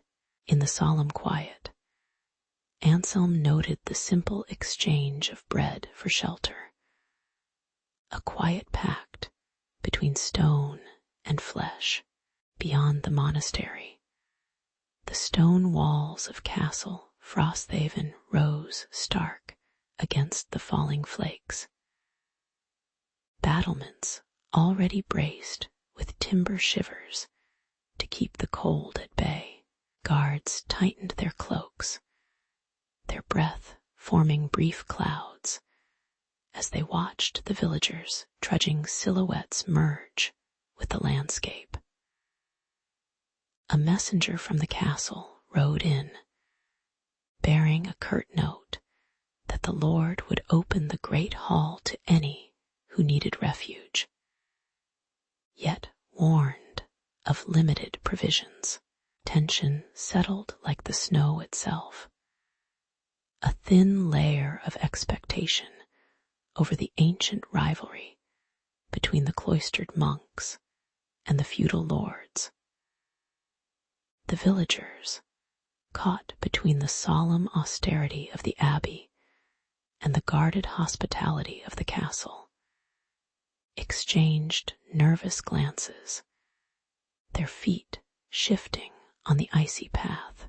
A thin irony drifted through the air as the monks, who had spent years perfecting silence, found themselves humming low lullabies to calm the shivering strangers, while the castle stewards, accustomed to commanding authority, fumbled with extra blankets and cracked mugs of thin broth. The blurred faces of the abbey's senior prior and the castle's lord remained hidden behind heavy hoods, their expressions obscured by the dim candlelight that flickered between the rafters. A child from a distant village slipped a clumsy stone into a monk's shoe, startling a soft chuckle from the elder, who replied with a gentle tap of his own wooden crook. The contrast between monastic order and martial pragmatism became a quiet performance, each side offering what the other lacked. The monk's quiet generosity and the castle's sturdy warmth. The snow continued its steady descent, covering the differences in a uniform white that seemed to mock human pretensions. As night deepened, the great hall of Frosthaven filled with low murmurs, and the abbey's dormitory echoed with the rustle of woolen blankets being arranged. The travelers settled into modest cots, their breaths forming soft puffs that rose and faded in the candlelit gloom. Brother Anselm moved among them, handing steaming bowls of barley stew, the liquid heat spreading through chilled fingers. The castle's steward, now more relaxed, joined the monks in a quiet rhythm of clearing plates and sweeping ash. The clatter of metal dimming under the hush of the snowfall outside. In the shared stillness, the distinction between sanctuary and stronghold blurred, leaving only the simple, steady pulse of human need and the comforting weight of stone walls against the cold. When the storm finally eased, the first pale light of dawn slipped through the frosted windows, revealing a valley softened to a gentle hush. The villagers rose, their steps slower now, each footfall imprinting a shallow mark in the meltwater that traced their temporary passage. Brother Anselm stood at the doorway, watching them load scant bundles onto carts, the monks' cloaks brushing the damp stone as they whispered quiet farewells. The castle's banners swayed faintly in the still air, and the Lord's silhouette, once hidden, lingered a moment longer before disappearing behind the gate. In the lingering calm, the day seemed to remember the night's uneasy hospitality, reminding all that even the most rigid stones can hold a fleeting warmth when humanity pauses to shelter together. The first flakes settled on the high stone walls of Marwyn Keep as the Lord's messenger delivered a curt seal order, the ink still glistening against the cold. Guards tightened bolts, while the wind whispered through the empty courtyards, rattling the iron hinges in a rhythm that matched the slow drizzle of snow. Inside, tapestries muffled the clatter of boots, and the hearths glowed low, their amber light casting long shadows on the flagstones. The noble hearth promised warmth for those within, a sanctuary untouched by the storm outside. Yet beyond the gate, a distant howl of a wind-laden wagon grew louder, hinting at a story that would not be confined to the castle's stone halls. The air held a still expectation, as if history itself were waiting for the next footstep. A weary caravan emerged from the blizzard, its carts groaning under sacks of grain, and a single healer cradling a bundle of herbs, the breath of each traveler forming ghostly clouds in the dim light. The garrison sentries, faces flushed from the cold, lowered their spears reluctantly, the clink of metal against armor echoing a reluctant invitation. Supplies stored for the winter's duration were measured in hushed tones, the clerk's quill scratching across parchment as portions were divided. The healer's hands, stained with tincture, brushed against the stone walls.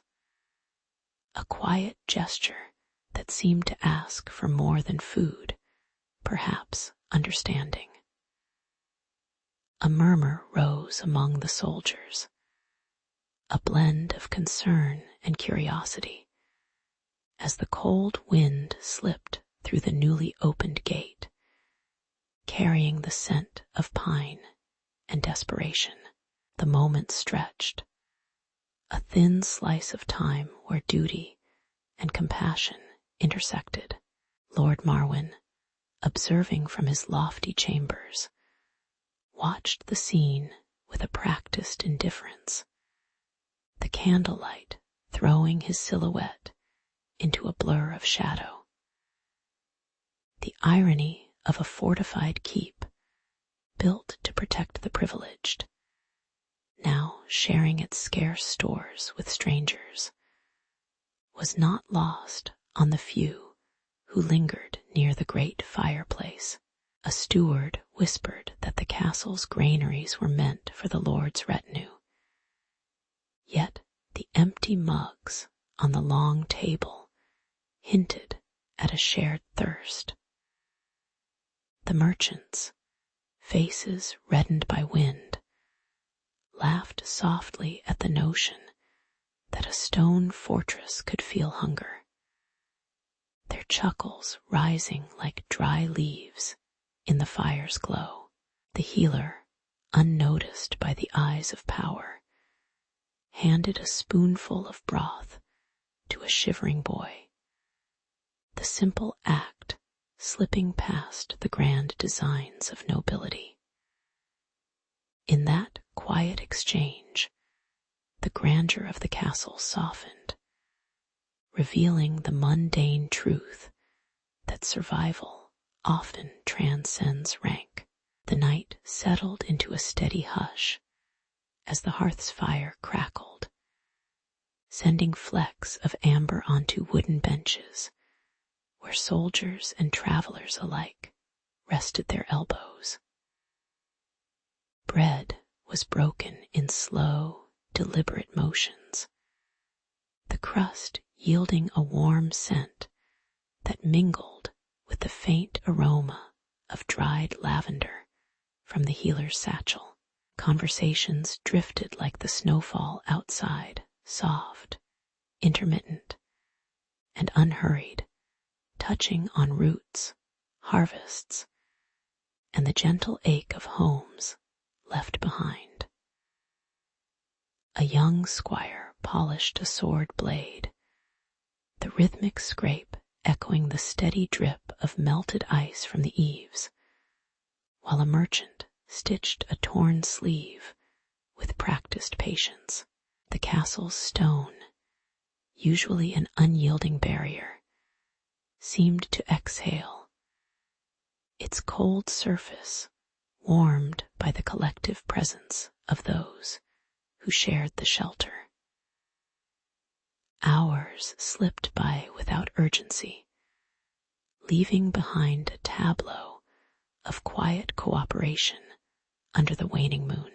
When dawn's pale light brushed the frost-kissed battlements, the remnants of the night's communion lingered in the lingering steam of empty bowls and the soft sighs of weary bodies.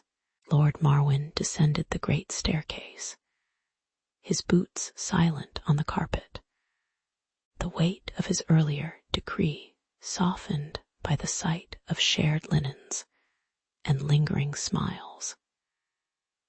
He observed the healer's quiet departure, the caravan's carts now lighter. Yet the gratitude etched in the eyes of the soldiers was a gentle reminder of the castle's purpose beyond defense. The gate, still closed against the lingering wind, stood as a muted testament to a moment when privilege yielded to into necessity. A small fracture in the stone that let warmth flow. In the quiet aftermath, the keep settled back into its rhythm, its walls remembering the brief interlude of shared humanity that had brushed against its cold interior. History, as it often does, would note the event not for its grandeur, but for the subtle shift in the balance between shelter and surrender. When the white wind first thickened over the valley, the stone walls of St. Alaric Abbey and the nearby granite keep seemed to sink into a slow, breathing silence. Snow fell in steady, muffled layers that softened the clang of the blacksmith's hammer and veiled the distant river in a glassy shroud. Inside the abbey, the thin candles flickered against the stone, casting shadows that stretched like quiet hands across the wooden benches. In the keep, the great hearth crackled faintly, its embers a reluctant reminder of warmth amid the cold. Travelers huddled near the doors, their breath visible in the icy air, as the storm began to seal the world outside. By the third day, the firewood stockpiled in the monastery's cellar had thinned to splintered sticks, and the castle's granaries whispered of grain that would not last beyond the morning meal. A small child, pale and shivering, lay on a straw pallet in the abbey infirmary, his cough echoing softly through the corridors. A hidden relic, a bronze medallion once concealed beneath a loose stone, was discovered by an anxious novice, provoking whispered rumors of its protective power. Tensions rose as the abbot and the castle's steward argued over the allocation of the remaining timber, each voice a thin crack in the otherwise still atmosphere. The monks' quiet chants blended with the faint clatter of armor plates, creating a chorus of uneasy patience. A thin line of snow drifted through the cracked window, brushing the child's cheek with a cold that seemed to ask for compromise. Anselm, the abbey's cellar master, and Marwin, the castle's supply foreman, met beneath the low beam of the great hall, their hands clasped around a single, frayed rope of twine. Their negotiation unfolded with the same measured cadence as the falling snow, each suggestion sliding gently before settling into a shared compromise. While they counted the remaining logs, a lone mouse scurried across the flagstones, stealing a crumb and reminding them of the small, unnoticed lives that persisted regardless of human disputes. The hidden medallion was placed on a low table, its bronze surface catching the faint glow of the hearth, and its blurred emblem seemed less a miracle than a quiet reminder of past hopes. Anselm offered half of the monastery's reserves, and Marwin returned a bag of dried herbs for the infirmary. The exchange a modest pact, stitched together by practicality. Their uneasy smiles hinted at an acceptance that survival often rests on the most ordinary concessions. As the storm lingered, the combined shelter settled into a rhythm of shared chores. The monks swept the stone floors, while the castle's men repaired a cracked window pane, their motions synchronized like a slow dance. The child's fever eased under the steady drip of warmed broth, the scent of herb-infused soup lingering in the air like a gentle promise. Fires crept higher, casting a warm amber glow that painted the faces of both brothers and soldiers with a soft, sleepy light. Evening prayers, muted and unassuming, blended with the low murmur of a lute being tuned in a corner, the music threading through the stone like a faint breeze. In the quiet hours, the relic rested beside a simple wooden cross, its surface reflecting the calm flicker of candlelight, unnoticed but present. When the wind finally lessened and the sun dared to pierce the icy veil, the abbey and the keep emerged together, their roofs glittering with a thin sheet of melted crystal. Travelers stepped out, their boots crunching on the softened ground, each footfall a reminder of the patience required to endure nature's pause. The monks and soldiers exchanged quiet nods, acknowledging the shared endurance that had turned a moment of scarcity into a lesson in humility. The hidden medallion was returned to its obscured niche, its purpose now less a talisman and more a symbol of collective memory. The child, now wrapped in a fresh woolen blanket, smiled faintly, his breath no longer a visible puff, but a quiet rhythm within the renewed warmth. In the lingering hush, the stone walls seemed to sigh, bearing the story of a winter held together by ordinary hands and the soft, enduring humor of human imperfection. White snow lay thick over the stone walls of the mountain monastery and the adjoining castle, each turret a silent sentinel against the cold. Monks in woolen habits and soldiers in patched hauberks trudged along the packed path, their breaths forming vapor in the crisp air.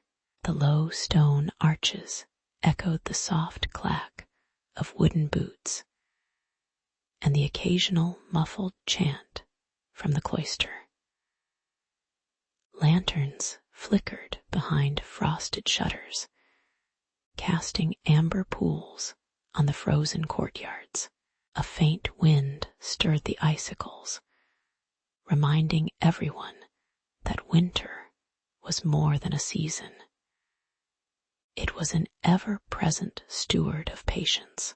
By midday the sky darkened, and a gale rose from the valley, rattling the ancient vaults with a relentless rhythm. Snow pressed against the narrow windows, sealing the world outside and thickening the walls with a heavy hush. The soldiers tightened their grips on the timber beams, while the monks tightened their prayers, both feeling the buildings sigh as the storm threatened to pry the stones apart. Cracks appeared in a corner of the chapel, and a low creak warned of a possible collapse. In the flicker of cold torchlight, each face was a blurred silhouette, intent on staying still against the growing pressure. When the wind howled louder, A soldier shoved a damp log into the hearth, and the monks, their voices low, began a chant that rose like a steady tide. The fire crackled, sending a warm glow that seemed to push back the storm's edge, while the soldiers hauled more timber in rhythmic, almost ceremonial steps. Ironically, the very force that threatened to shatter the stone now coaxed it to hold tighter around the dancing flames. The heat seeped through the arches, softening the icy breath that lingered on the stone. In that shared effort, the sanctuary's ancient heart pulsed anew, a quiet triumph over the indifferent weather. As the storm loosened its grip, a gentle silence settled over the courtyard, broken only by the soft pop of embers and the distant clink of armor being set aside. Monks gathered around the hearth, their hands warm against the stone, while soldiers rested their spears and shared simple broth from copper pots. The scent of roasted root vegetables mingled with the lingering scent of pine, weaving a comfortable tapestry of ordinary comfort. Snowflakes fell lazily, their shadows flickering on the walls like muted applause. In the calm, each breath seemed measured, as if the world itself were taking a moment to sigh in relief. When daylight returned, the sanctuary stood whole, the stone walls bearing faint scars that would fade with time, a reminder of human frailty embraced by collective resolve. The monks, still cloaked in wool, glanced toward the horizon where the sky had cleared to a pale blue, their faces soft and unnamed in the waning light. Soldiers, their armor dulled by frost, exchanged quiet nods, their bodies still warm from the fire's lingering heat. The episode lingered in memory like a whispered legend, teaching that perseverance need not be grandiose, but often rests in the simple act of sharing a flame. In the quiet after the storm, history seemed to pause, humming a low, contented lullaby about the modest strength found in shared shelter. When the first cold wind rattled the high stone walls, a thin line of travelers emerged from the white veil, their cloaks damp with frost, and their boots whispering against compacted snow. They found the monastery's courtyard half filled with steaming broth, the scent of rosemary and burning tallow mingling with the crisp air. Nearby, the castle's great hall glowed amber, the crackle of the hearth echoing the muted steps of weary men. The monks moved with deliberate calm, handing out rough spun blankets that brushed the travelers' shivers away. Knights in dented armor offered sturdy stools, the iron cold beneath the palms that sought respite. In that moment, the landscape seemed to hold its breath, allowing human need to settle into stone and stone to cradle it.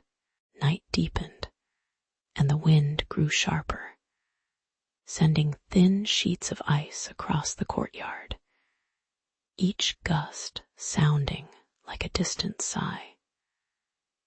Food stores dwindled, and the communal table grew quieter as the clatter of dishes faded into the muffled thrum of distant wolves. Some travelers whispered about the impossibility of staying, their eyes darting toward the looming forest where frost clung to every branch. The abbey's bell tolled slower, as if measuring the patience of those within its walls, while the castle's guards paced the stone corridors, their boots clicking against cold flagstones. A sudden slip of a lantern sent a brief flare of orange across the stone, briefly illuminating the blurred faces of a hidden figure whose shadow fell over the monks.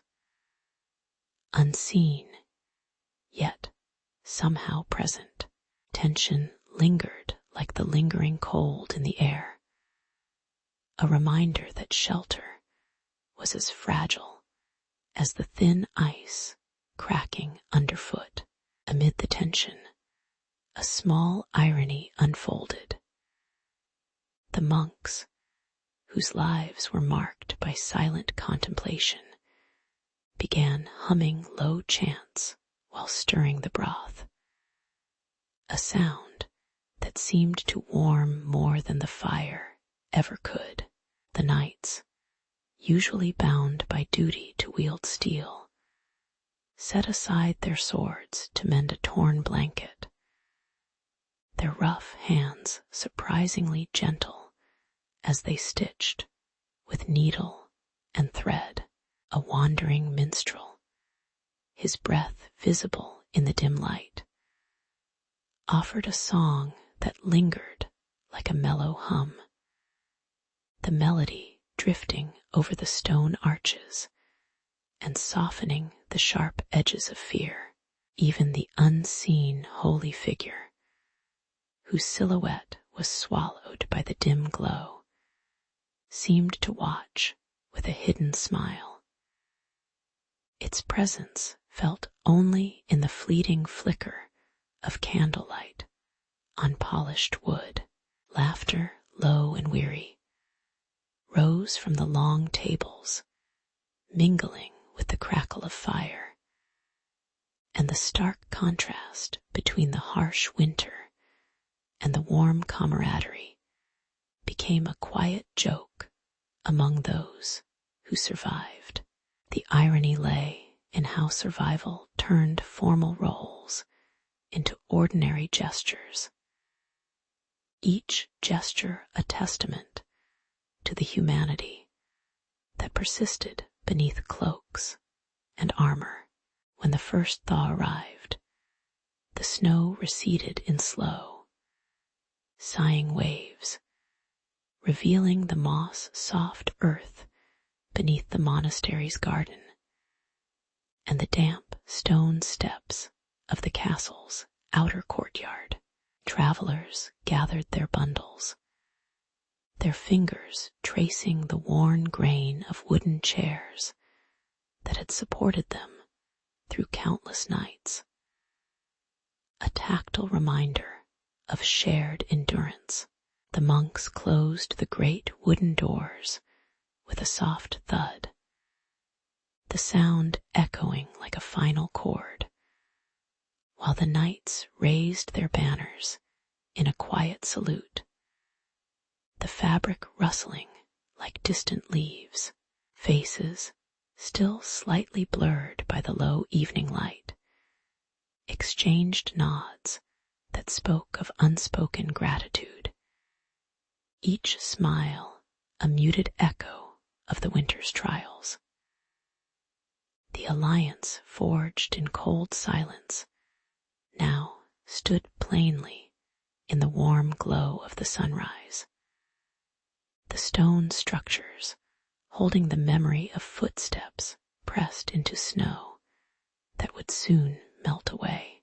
As the group departed, the air carried the faint scent of pine and fresh earth, a subtle promise that the shelter they had created would linger in policy and recollection.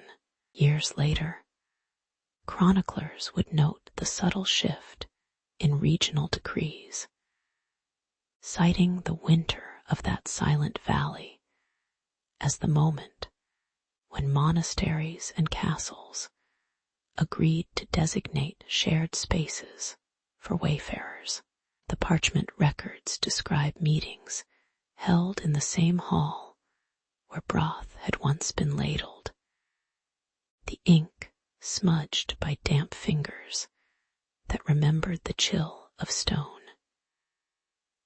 Children in nearby villages grow up hearing the tale as a quiet bedtime story, the narrative delivered in soft tones that mirror the hush of falling snow. The memory of blurred faces, both monk and knight, remains a metaphor for humility, their identities softened by the passage of time like frost melting on a window pane. Policies now require that any fortress or cloister maintain a modest cellar stocked with grain, a reminder that compassion once rose from necessity rather than command.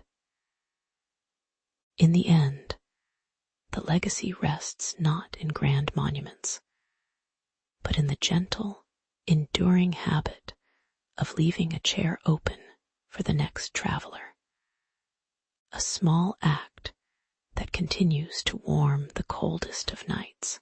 At first light, the hamlet of Eldermere lay under a thin veil of frost, the thatch roofs glinting like pale glass in the weak sunrise. Alfric, the weaver, pulled his wool-clad sleeves tighter as he stepped onto the cold earth, feeling the bite of the air against his fingertips. His sister Brinna greeted him with a quiet smile, her hands still warm from mending a child's garment by the glow of a modest hearth. The village elder Hrothgar stood near the communal fire pit, his breath forming brief clouds that vanished as quickly as the morning mist. The world seemed paused, each breath a soft punctuation in the stillness of winter's arrival. By midday the frost thickened, coating the fields in a crystalline sheen that threatened the barley seedlings to wither before grain could appear. Livestock huddled beneath straw, their shivering bodies a reminder that the cold was not a passing draft, but a relentless presence.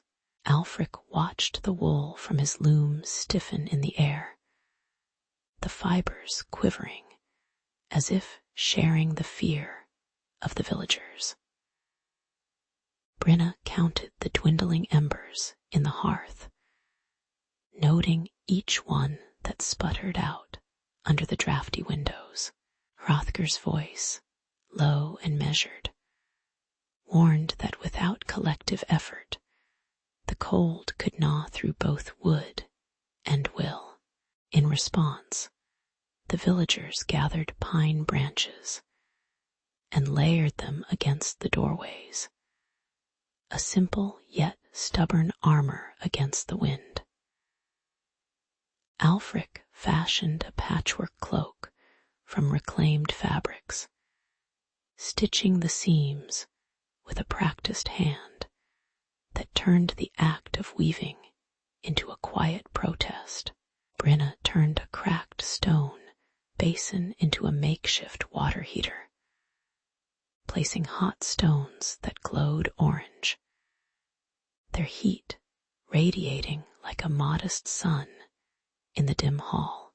Hrothgar suggested a communal rotation of fire tending, each family adding kindling while sharing stories that rose like soft smoke. The irony lay in how these modest inventions, old wood, old cloth, proved more resilient than any grand design, soothing the chill with ordinary ingenuity. As dusk settled, a gentle amber light spread from the central hearth, casting elongated shadows that danced lazily across the timber walls. The villagers sat shoulder to shoulder, their breaths synchronizing in a calm rhythm that mirrored the crackle of the fire. Alfric slipped a repaired cloak onto a child, the fabric whispering against skin like a promise of warmth. Brenna handed out freshly baked rye, the scent of earth and grain filling the room and softening the sharp edge of the cold outside. Roved, his eyes half closed, watched the flames and allowed a faint smile to crease his weathered face, the silence between them a testament to endurance rather than despair. When the night deepened, the village settled into a quiet lull, the hearth's glow a steady heartbeat against the darkness.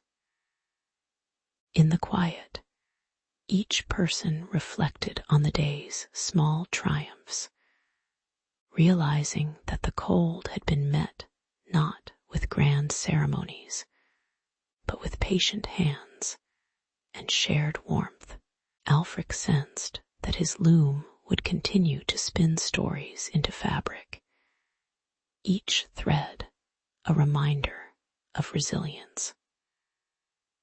Brenna felt a gentle amusement at how the simplest gestures, drying herbs by firelight, passing a mug of warm broth, had become the village's quiet defiance. Hrothgar, ever the observer, let the faint embers light fade slowly, content that the village had learned to listen to the rhythm of cold and heat, finding balance in the measured silence of their lives. The first frost of winter settled over the valley, turning the river's edge into a thin sheet of glass. In the low stone cottage at the village's edge, Alfric and Brenna unfolded bundles of raw wool, their fingers feeling the coarse fibers that had grazed the backs of mountain sheep all summer. The hearth's ember glow painted their faces with a warm amber, while outside the wind whispered through the thatch, demanding protection. They spoke quietly of a new garment, one that could hold heat close to the skin without choking the breath. The air inside lingered with the scent of damp earth and pine smoke, a patient promise of work to come. Yet the cold pressed deeper than the simple wool could shield, and the village's stores of flax were thin, making linen a scarce ally. Brenna soaked the linen in melted lanolin, watching the oily glaze thicken as the liquid clung to each thread, a slick that felt both sticky and hopeful. Alfric's hands trembled slightly as he measured the length needed for a tunic, aware that any miscalculation would leave a gap for the chill to slip through. The distant clang of the blacksmith's hammer reminded them of the looming winter nights, when hearths would be the only source of steady heat. Their thoughts flickered like the fire, balancing urgency with the careful patience required to test each stitch. In a quiet corner of the workshop, a blacksmith offered heated iron clasps, their red glow promising a paradox. Fire to keep fire at bay. When the iron touched the wool, a brief sizzle rose, as if the metal were whispering a warning that warmth could also scorch. Hrothgar, the village elder, recalled an old tale of fur-lined cloaks sewn by a forgotten hand, their fur brushed soft as moonlight, and yet heavy enough to trap heat. His voice carried the same rustle as the wind through dried leaves.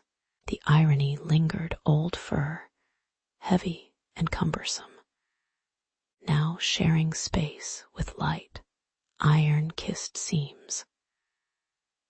The villagers watched the experiment with muted chuckles, aware that the solution lay somewhere between the weight of tradition and the sharp edge of innovation. As dusk deepened, the hearth settled into a steady glow, its flames licking the stone walls in a rhythm as predictable as breath.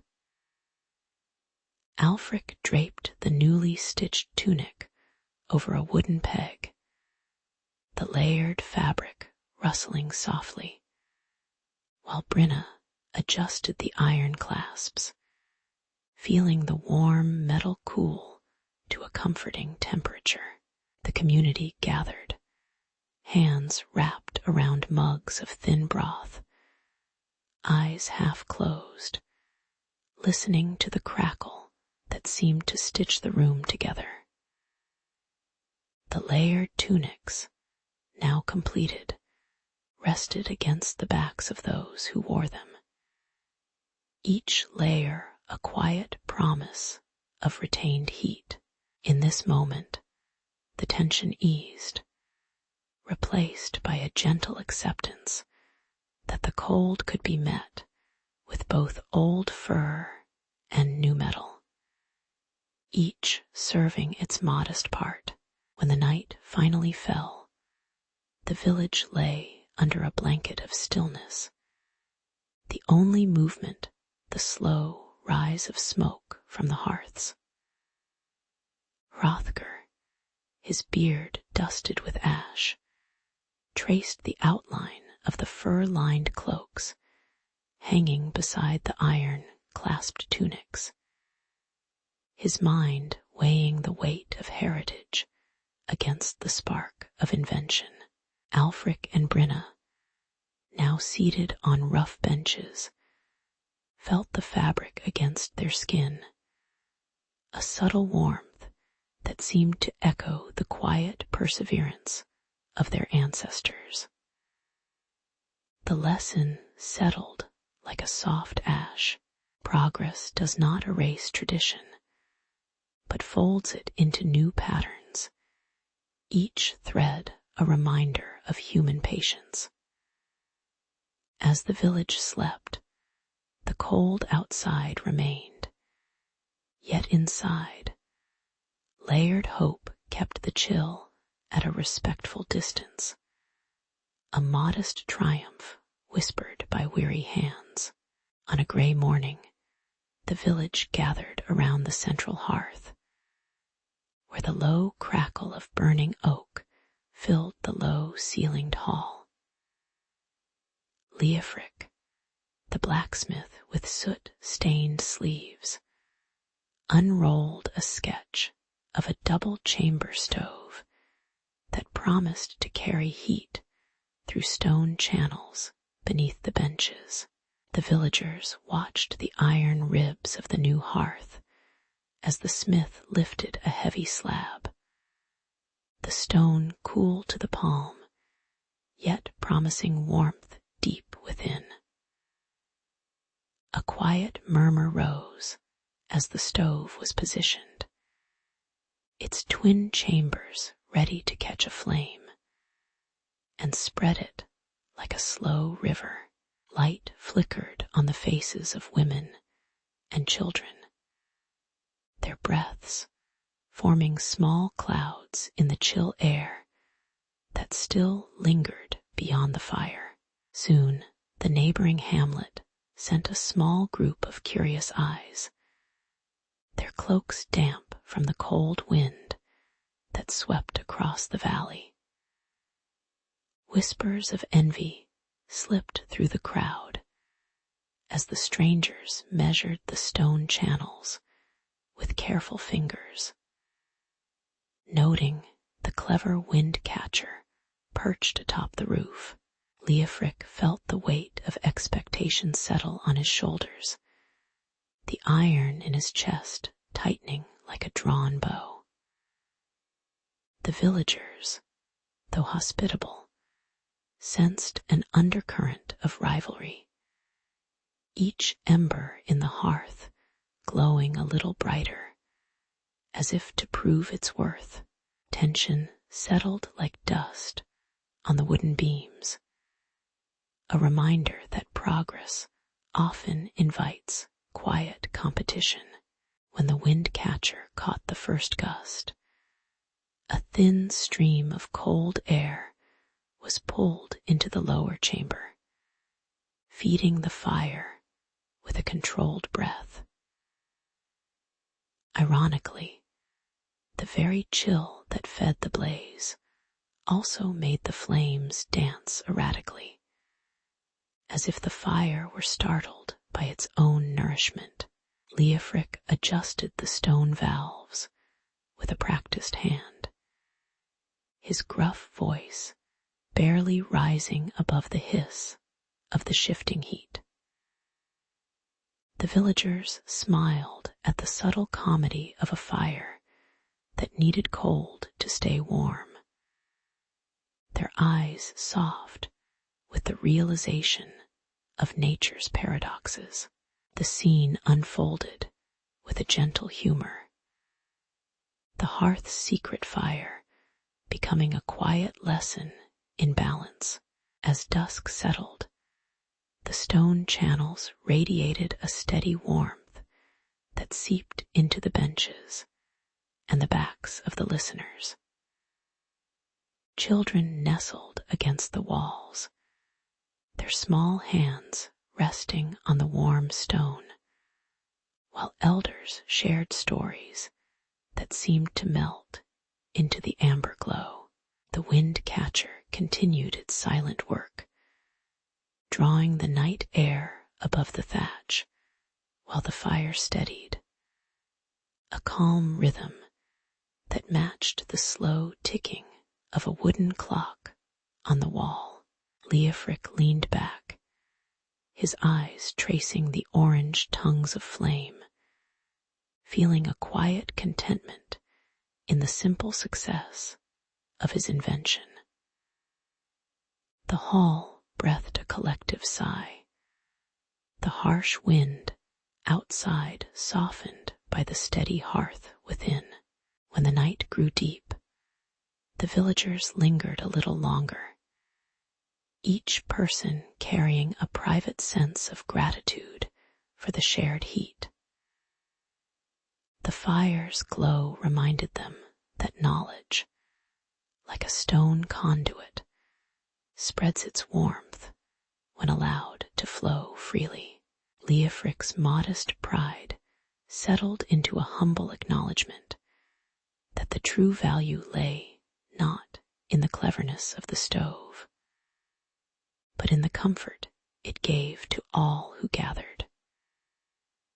The neighboring strangers left with quiet respect, their footsteps muffled on the packed earth, a subtle promise that ideas travel on the same currents as the wind catcher above. In the calm after the ember's last sigh, the village understood that progress is a slow, communal hearth, steady and unhurried. In the waning light of early winter, the small settlement of Eldermere prepared for the night as a wind whispered through the thatch roofs. Villagers slipped woolen tunics over linen shirts, buttoned rough spun cloaks, and wrapped fur-lined leggings around their calves, each layer a quiet promise of warmth. The market square, now quiet, held the faint scent of smoked fish and damp earth, while children tugged at the hems of their mothers' cloaks, eyes wide with the anticipation of a cold spell. The smith's forge glowed dimly, sending a steady rhythm of clinking metal that blended with the distant call of a raven circling above. All of this unfolded under a sky that had begun to thicken with low clouds, hinting at the storm to come. When the storm broke, snow fell in thick curtains, muffling the village as if a great blanket had been dropped over it. The wind screamed through the gaps in the wooden walls, rattling shutters and turning the fire in the central hearth into a wavering orange line. Inside the double-chamber hearth, the inner pit crackled, yet the outer draft tunnel struggled to draw enough fresh air, and a thin column of smoke curled lazily toward the low ceiling. Breath became visible on each villager's face, and the layered clothing, though warm, seemed to press tighter against their skins, a reminder of the thin line between comfort and cold. Outside, the snow piled against the doors, and the sound of shutters beating was a persistent, low percussion to the village's collective hold. Amid the shivering silence, an elder recalled a forgotten peat pit hidden beneath the old granary floorboards, a relic of an earlier winter when the village had been forced to improvise. With a measured sigh, he guided a few hands to lift the worn stones, revealing dark, damp bundles that smelled of earth and ancient fire. The irony was not lost on the younger folk, who watched the peat catch flame as the hearth's roar faltered, its bright tongues licking the air, while the outer chamber stubbornly refused to feed the blaze. The sudden blaze painted the stone walls with a warm amber glow, yet the heat struggled to push past the thick doors that the wind hammered relentlessly. In that moment, the village stood between a desperate gamble and a fragile hope, each spark a quiet punctuation in the storm's relentless narrative. When the peat fire steadied, a gentle heat began to spread, coaxing the cold from the stone floors and coaxing the villagers' shoulders to relax ever so slightly. The layered garments, now slightly slack, no longer clung with urgency, allowing the wearers to shift their weight and share quiet breaths. The hearth's outer chamber, fed by a newly opened vent, drew in a fresh breath of air, and the smoke rose in a thin, steady column that vanished into the smoky ceiling. Children, whose cheeks were no longer bright with frost, huddled near the fire, listening to the low murmur of the wind outside as it softened into a distant howl. The village, held together by simple ingenuity, settled into a rhythm of low conversation, the crackle of peat matching the ticking of a wooden clock in the corner. As the night deepened and the blizzard's fury waned, Eldermere lingered in a quiet stillness, the hearth's glow casting long shadows that danced like old memories upon the walls. The villagers, wrapped in their layered garb, reflected on the thin margin that had separated survival from surrender, recognizing the modest brilliance of the hidden peat and the patient patience of their ancestors. Their hands, once trembling, now rested calmly on rough wooden tables, tracing the grain as if reading a story of endurance etched into the wood. The wind, now a soft sigh, painted frosted patterns on the windows, a gentle reminder of nature's indifferent passage. In the soft afterglow, Eldermere settled into a gentle reverence for the ordinary acts that kept its heart beating through the cold, an unspoken tribute to the resilience woven into each stitch and each ember. In the waning light of early winter, the hamlet of Eldermere gathered beneath a low stone wall, the scent of damp straw mingling with the faint hiss of the communal hearth. Villagers swathed themselves in rough woven wool, the fabric's roughness already softened by countless washes, and their hands brushed the coarse threads as they tied simple cords around their waists. Children traced the embers' glow with curious eyes, while the elders, hunched over long spent logs, whispered of past freezes that had gnawed at the village's bones.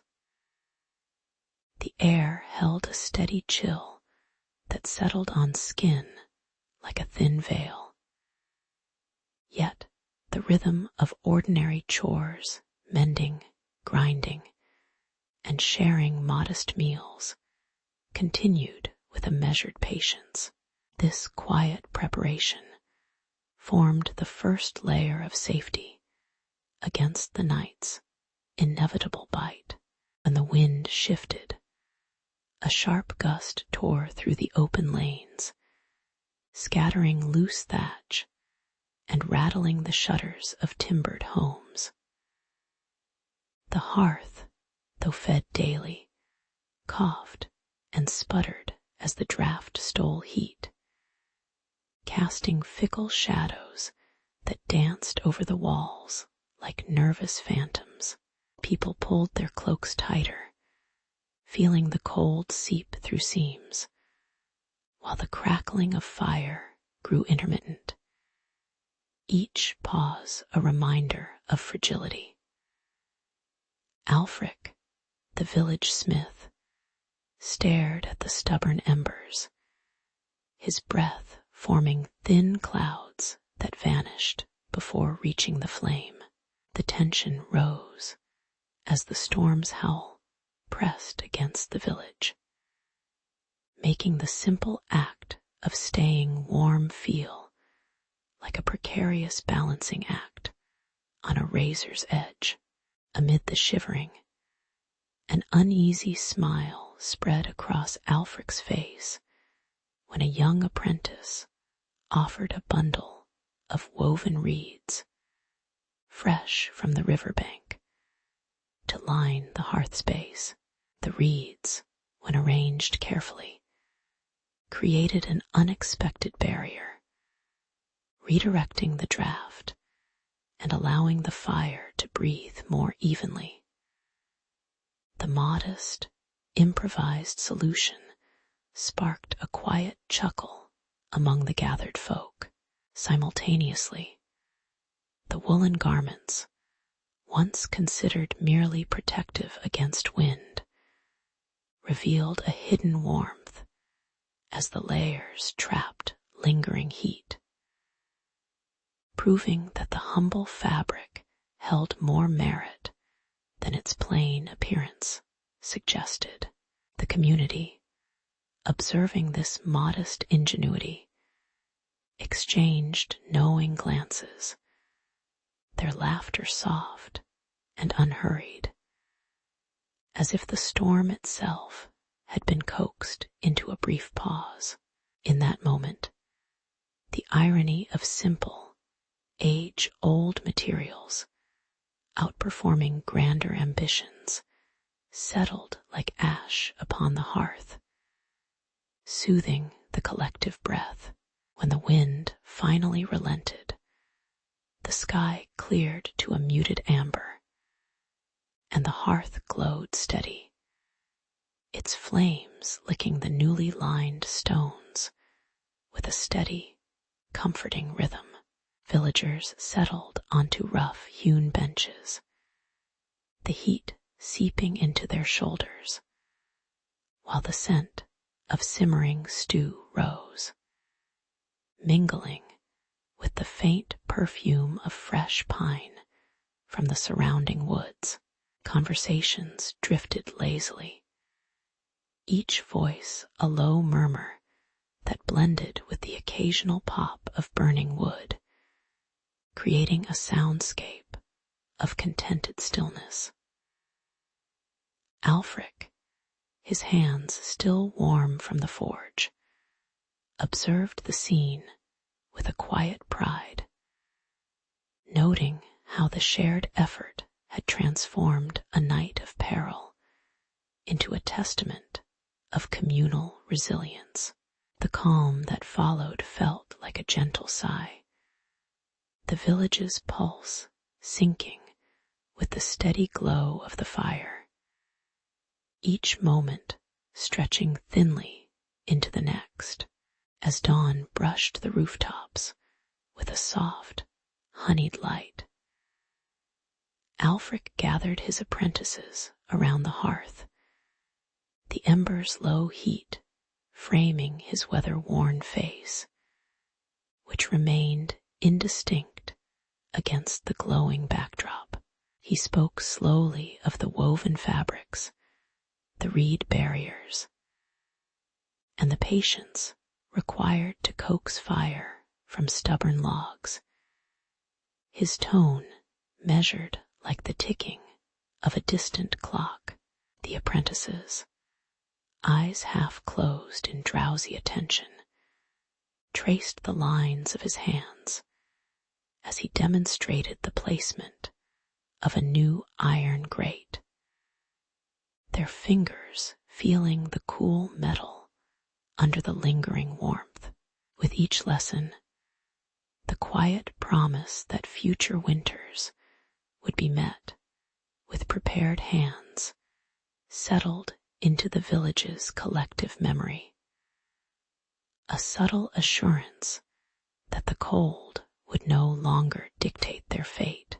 The story of that night closed not with a grand proclamation, but with a soft, enduring sense that the modest acts of everyday people had woven a thread of lasting security through the fabric of Eldermere's history.